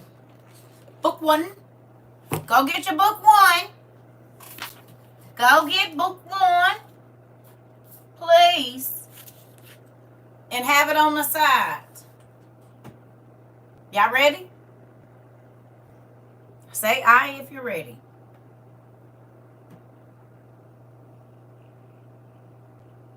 Yes? Huh? Happy Father's Day to all the dads, yes. Y'all ready? I'm going to take this fan apart and clean it. Because there might be some in that motor. Y'all ready? Yes? Okay, here we go. It says, the people of the city said to Elisha, look, our Lord, this town is well situated. And as you can see, but the water is bad and the land is unproductive. The water is bad. Bring me a new bowl, he said, and put salt in it. So they brought it to him. And then he went out to the spring and threw the salt into it, saying, this is what the Lord says. I have healed this water. Never again, because it never will it cause death or make the land unproductive. And the water has remained pure to this day, according to the word that Elijah has spoken. So this man went, what is going on here? That noise is going to drive me nuts. Okay, do what you're supposed to do. Okay, 19. So Elisha, the water is so bad that it is killing people. And it's making none of our plants and stuff grow. Can I ask you a question? How do most people water their gardens? You're welcome. How do people water their gardens? Hose. Okay. Tap water. All right. Wasn't it 23 and the end of 22 and the beginning of 23? Especially in 23, a lot of the normal, 22 was the commercial farms and crops not growing in 22. And then in 23, it was regular people's gardens. Their fruit wasn't coming in. It was doing weird stuff. It never sprouted. It was all of these different things that was going on to where amazing gardeners, their gardens did horribly last year. Right?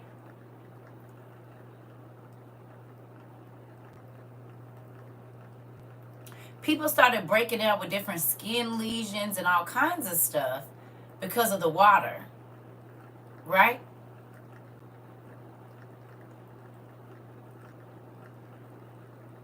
Right? Okay. So the same thing that was going on in the days of Elisha, the water was bad, and not only was it killing the crops, it was killing the people. You know what else it was doing? Making the women sterile. Sterilizing the men and women. Interesting.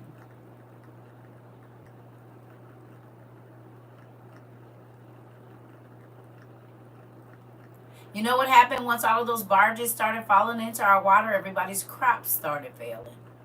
You know what else started happening? The fish were belly up. You know what happened? Births were down.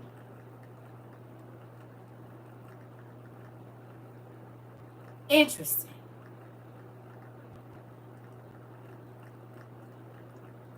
There's more infertility now than in a lot of years, and it's because of the water.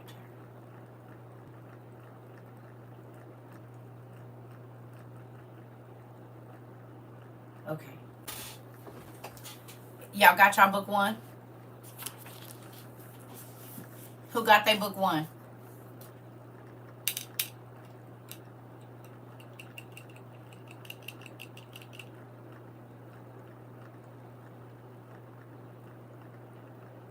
I need you to go to page 993, and I need you to go to chapter 2 on page 993.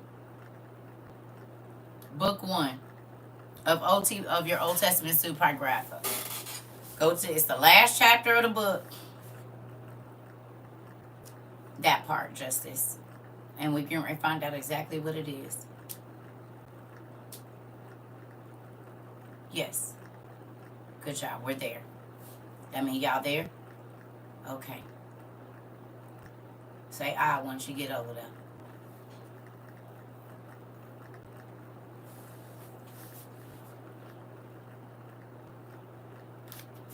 You got it?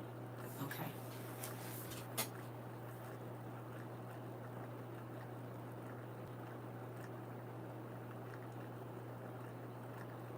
Page 993. 993. Book 1. Okay. 993. Yeah. Okay, here we go. Chapter 2. Okay. It says the first hour of the day is the petition of the holy ones. The second hour is the prayer of the angels. The third hour is the praise of the birds. The fourth hour is the praise of the prayer of the angel. Oh, I'm sorry. No, is the fourth hour is the praise of the beast. The fifth hour is the praise which is above heaven. The sixth hour is the praise of the cherubim who plead against the iniquity of our own human nature. The seventh hour is the entry and exit from the presence of God, when the prayers of all living things enter, and they worship and depart. Here's what we're looking for right here. The eighth hour is the praise of fire and of the waters. The ninth hour is the entreaty of those angels who stand before the throne of majesty. The 10th hour is the visitation of the waters, when the Spirit descends and broods upon the waters and upon the fountains. And if the Spirit of the Lord did not descend and brood upon the waters and upon the fountains, human beings would be injured.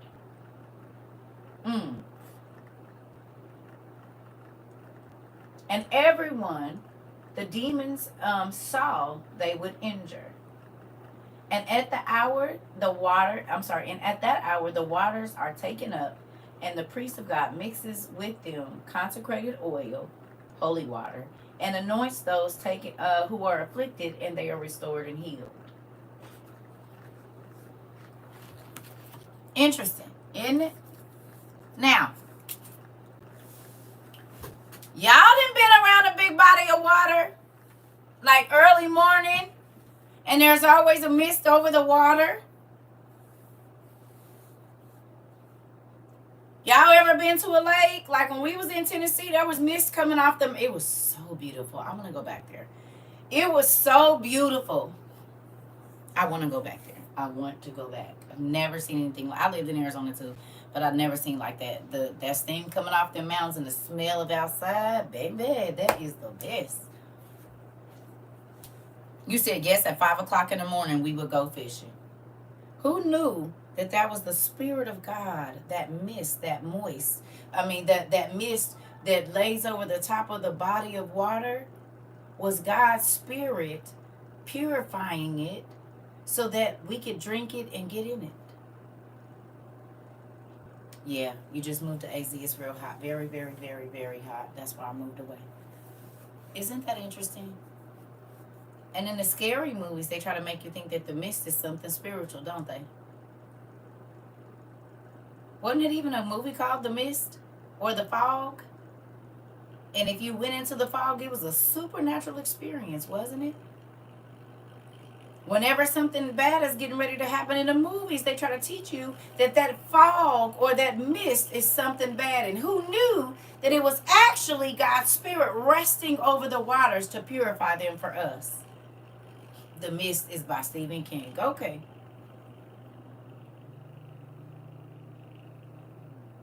Just like there's dew on every blade of grass, So early in the morning, if you were super thirsty, if you had to try to get some water, you could just go lick all the grass early in the morning. There's water on each one of those blades of grass. I take pictures of it all the time. It's mind blowing.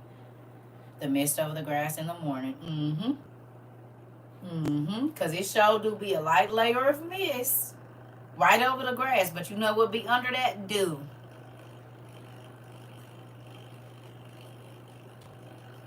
God is so good. He said, my spirit everywhere. I'm everywhere. You just don't know. Because you don't know how I look. You see? It said he descended in the form of a cloud, didn't he? He put a cloud like mist so that they could stay cool. And you hear me? When they was out in the desert, he was a cloud for them. Well, cloud is like mist, isn't it? Isn't that what clouds are? Mist? So his spirit was covering them in a mist of clouds. Interesting. Because the clouds are not solid. They be looking solid, but you could blow through them and go through them.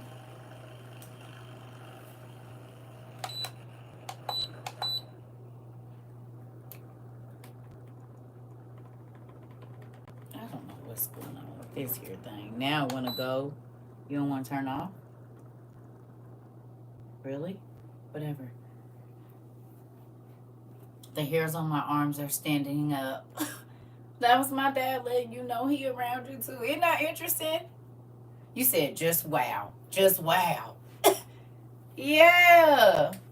So they be telling us that there are spiritual things happening, but they always try to make us be scared of it. You finna have me waking up early so you can go see it. Girl, I got some beautiful pictures. And we'll get down on the ground on the sidewalk and on the gravel to take a picture of the light hitting every light. It looked like diamonds. It's beautiful. I have several pictures of that. I really like those pictures. I will get and blow it up and you can see all the matter of fact, let me see.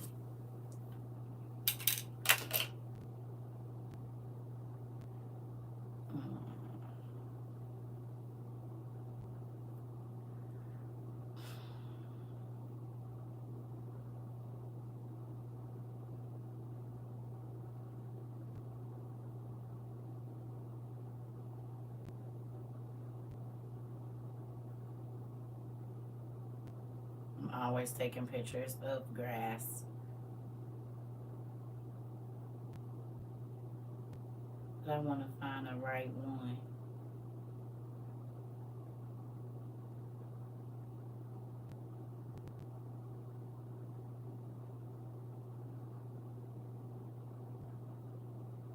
I'll be taking some pretty pictures though. I'm gonna just show y'all this. This ain't the one, but do you see that? Don't that look so pretty? That looks so pretty, right? This kind of stuff right here. Oh, I got sky ones too, honey. Don't worry about it. They all in here.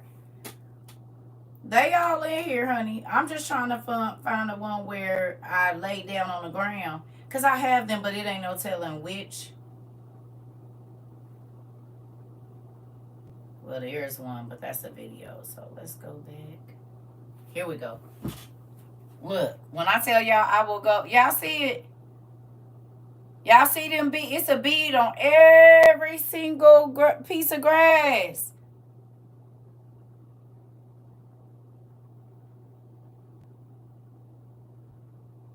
Every single one of them, even the little bitty ones.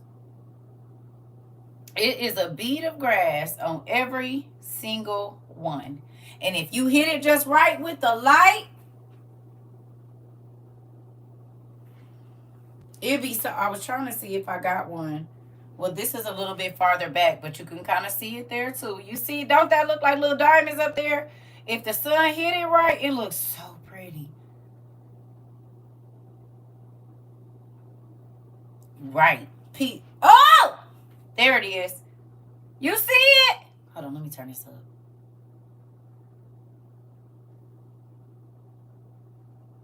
It is literally a bead of, look at this. On every last one of them.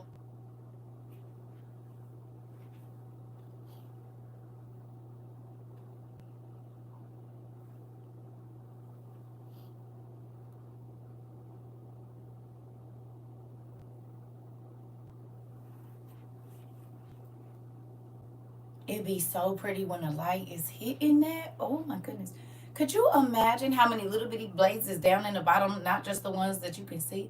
It's a bead of water on every single blade of grass. That's mind blowing to me.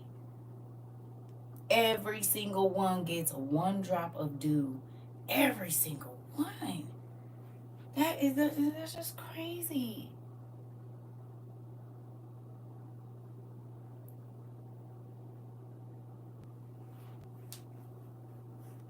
It made me so happy. I take look. When I be trying to, you see it, cause I be mind blown by this kind of stuff. Like God,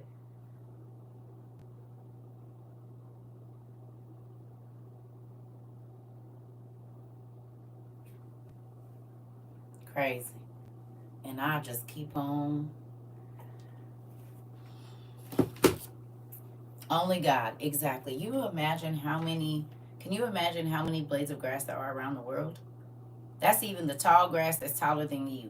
Every single, it don't matter if it's crabgrass, wheatgrass, lemongrass, whatever kind of grass there is, every single blade of grass is going to get one drop of dew every day. Unless it's a drought or he didn't did that. You said, why am I tearing up? I know it made me want to cry too. Because God is good and we take stuff like that for granted. You know what I'm saying? But if he think enough to put a drop, a bead of water on every piece of grass, what you think he got planned for you today? You don't think God is a detailed God? They say, oh, it's not. God ain't in the details. Of course he is. He's in the most minuscule, most miniature details, as a matter of fact. I wonder if wet grass with the dew on it tastes like chlorophyll. It does. I know, and you know. It all tastes the same. You should, I told you. Go out there and lick the grass and tell us. You already drink it. You know exactly what it tastes like.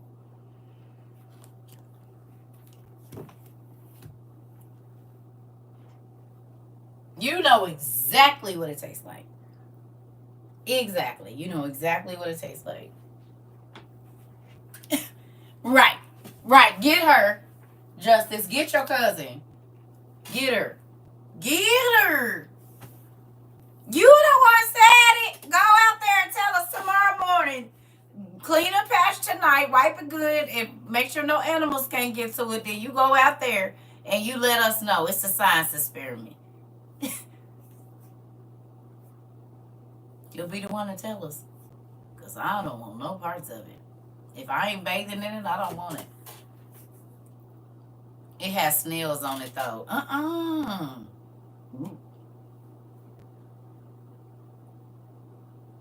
She can hose it down tonight. Spray a little disinfectant on it, a little vinegar. I don't know. How do you clean grass? Y'all drink it? You said, nah, my grass is contaminated. You said, I about choked. I don't know how you clean grass. Y'all drink it, so they got to clean it some kind of way. And the hours of the night and the days correspond with the time of the Sabbath. Yes. Yes, they do. Yep, they do. From 7 at night to 7 in the morning. Or from sundown, you know. Anybody learn anything today? What you learned today? Tell me one thing you learned today, and then I'm about to go because it's Father's Day. I'm not keeping y'all for hours and hours and hours on today. Y'all got stuff to do. Celebrate my brothers and my uncles and my nephews and all of that. What's something you learned today?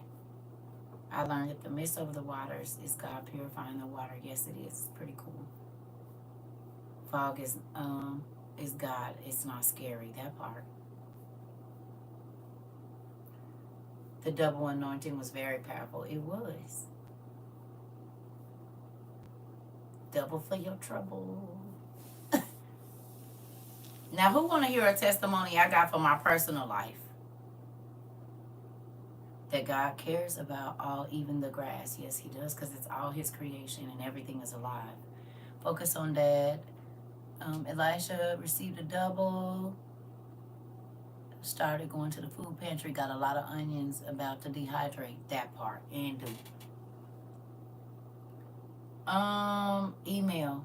But I can't promise that I can always get right back to y'all.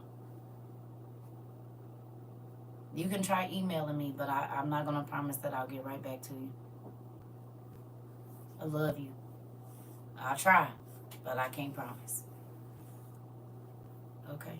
I get it. In Pumpkin, there's a whole bunch of people that think they, yeah, just, you can go to the website, CERCA TROVA 22.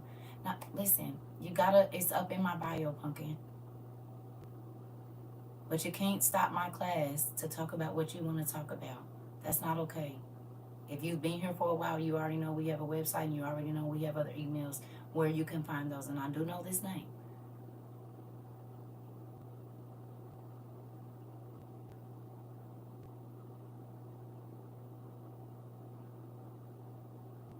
You good.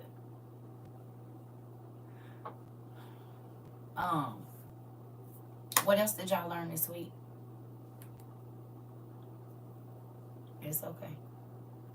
What else did y'all learn this week?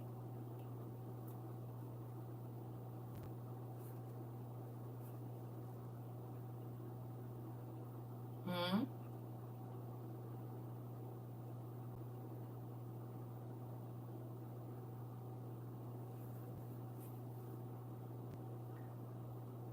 I, I learned that I need to stay in class more often. Well, you can go watch the rewatch. It's fine. They had motors. They did. Let go of things holding on to me. Good job. Please do. You don't want nothing tethering you down to this earth at all. Anybody else? Stuff is getting serious, getting prepped. Mermaids are real and I have to learn more. Oh, yes. Faith over facts. Oh, shoot. And we'll have faith over facts. Faith over facts is great. I need to prepare better. And that can start with just going to the food pantry. Never knew about the engines of old. Yeah. Different demon names. Yes. I don't know. Maybe I did and maybe I didn't. Taco Margarita, I love y'all, but y'all know how many videos I get tagged in? I don't always remember who tagged me in them. Sometimes I'm just going through and I see it. So I don't be wanting y'all to try to make me lie. I don't know if I have or if I haven't, I might have. But I don't know for sure.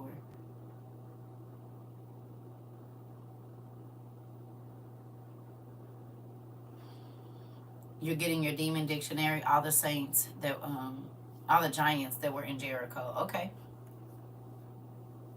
Demons have food and medication and weapon names after them. Yes, they do. I was going to say, you realize the chemicals do too that pollute our waters, right? Y'all realize that the chemicals that pollute our waters are named after those same spirits as well? Y'all realize that?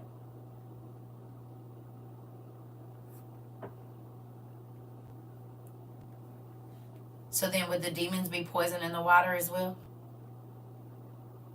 Because if the chemical spill is named after this evil spirit and we just read in the last page of our book that demons would poison the water, interesting. There's more chemicals that are named after spirits in our water than we know. And that's why God got to do his thing. You hear me? Now they're recalling spices because of salmonella. I saw that. I'm going to tell you what else happened interesting to me the other day. I had bought some bottled water, some purified water, right? And I drank it. And remember, I kept telling y'all I don't know what I ate. My stomach was messed up, which is so crazy that we've been having this conversation. Remember the other day, I don't know if y'all can tell, the last 3 days I've been very uncomfortable. Prior to really like yesterday evening, I couldn't sit still. My stomach, y'all remember? So guess what? I was drinking bottled water for 3 days. I've been drinking the water that we've been sending through our Pure Well. I didn't have no bloating. My stomach hadn't been tight or nothing. It was so uncomfortable. So I said, I'm going to see something. I poured that purified water through our purifier and drank some of it, and instantly my stomach started to feel better. The bloating started to go down. My stomach wasn't so tight. I didn't have that knot like right here. It was like right here. At first I thought I was ovulating. I'm like, okay, maybe I'm ovulating. Baby, no. It was horrible. Do you hear me? So I filled my thing up with the regular water I've been drinking, which is our sink water, sending it through there. Do y'all know my stomach is not tight no more? I don't have all that. And y'all know I've been burping and doing all of that. It was the freaking water. It was the purified water I bought.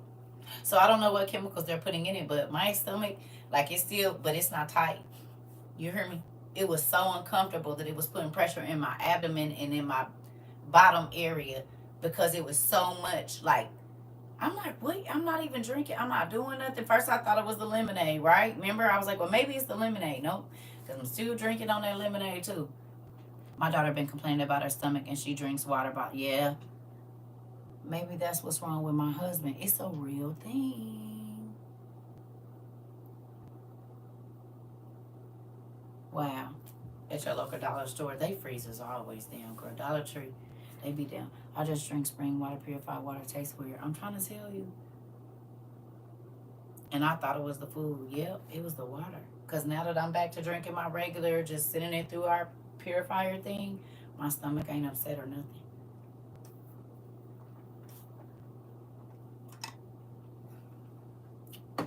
Yeah, yeah. Ain't that crazy? And y'all know I've been drinking this, what, 2.5 years now? About 2.5 years? Man, yeah, yeah. Wow, and I drink nothing but bottled water. Yeah, I didn't used to drink nothing either, but I realized I used to always have like gas, and because we bought when I was with my ex husband, we bought packs and packs and packs and packs of water. Water shouldn't have ingredients, exactly. Yeah. No, you're not. Mm-mm. But yeah, yep, yep. Ain't that crazy? And my stomach feel fine now. I ain't had that bloating and tightness, and I couldn't even lay down. That stuff was hurting so bad. So I don't know what that means, but I won't be drinking it. I'm not cooking with that. Nothing. Mm-mm. I'm not doing it. I'll keep using the water that's been going through our thing. I was hurting real bad. I had to get off here and just lay down in my bed for 2 days. I was messed up. I thought it was the lemonade. I thought I don't know. I was just thinking it was the fruit. It was like, but it was the water. The same one I've been using. Deja the one that's on the thing. The one I done showed on here 18,000 times. Mm. The one whenever I'm talking about our survival stuff. Yeah, yeah. You learned a lot this week. That makes me excited. You're welcome. Okay, so I'm about to go now. I don't know if we're coming back on later or not, but hopefully you got some information you needed for this evening. Plus, it's Father's Day. I want y'all to enjoy your family. Make them men steaks, or if they don't eat meat, whatever. Whatever that mushroom steak is, y'all be making. Make that. I don't really know what y'all cooking or barbecuing or whatever, but love on them today. Tofu, whatever y'all eating. I was gonna say a lion's mane steak or whatever it was. You got your dad lamb. Mm-hmm. Spring and alkaline water until your purifier has something in it that's not good for us. I have to. I don't even buy it no more. I just use out the thing. Mm-hmm. Oh well. I'll make a portobello steak. And you said, and will, I knew you was about to make something, a mushroom steak. That's why I said it. Lion's mane, portobello, whatever y'all about to do. Fake steaks.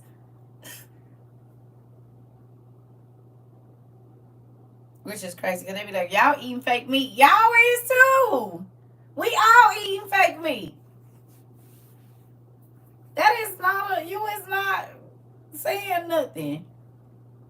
What you got there? Fake meat? Right. We got fake meat over here too. What you mean? They're eating fake meat. So are you. We all eating it. Yours is just a different version of fake meat than mine. What?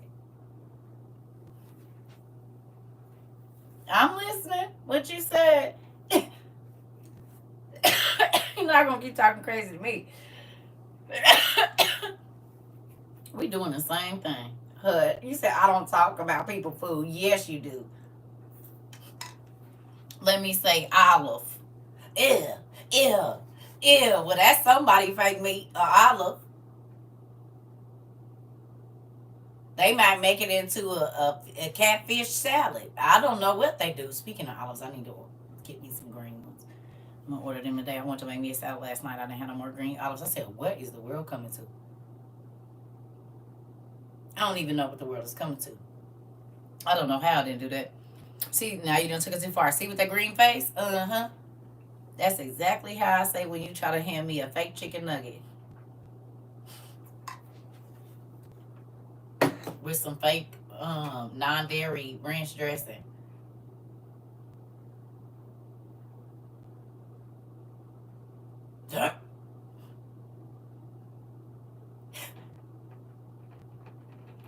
You said this is non-dairy cheese. Well, how is it cheese if it's non-dairy?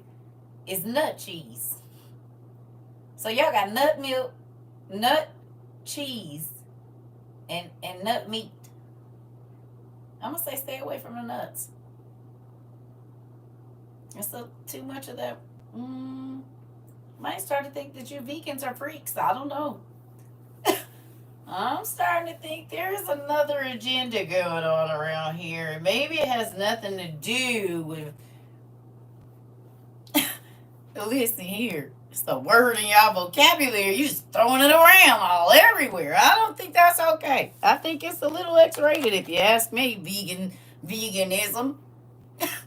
I don't know. I don't know about that. I'm about to go. I think it's something y'all want to tell us and y'all just don't be saying it. Maybe vegan is the new word for the freaks come out at night. The freaks come out at night. Let me go. Bye. Before y'all get crazy. See y'all later.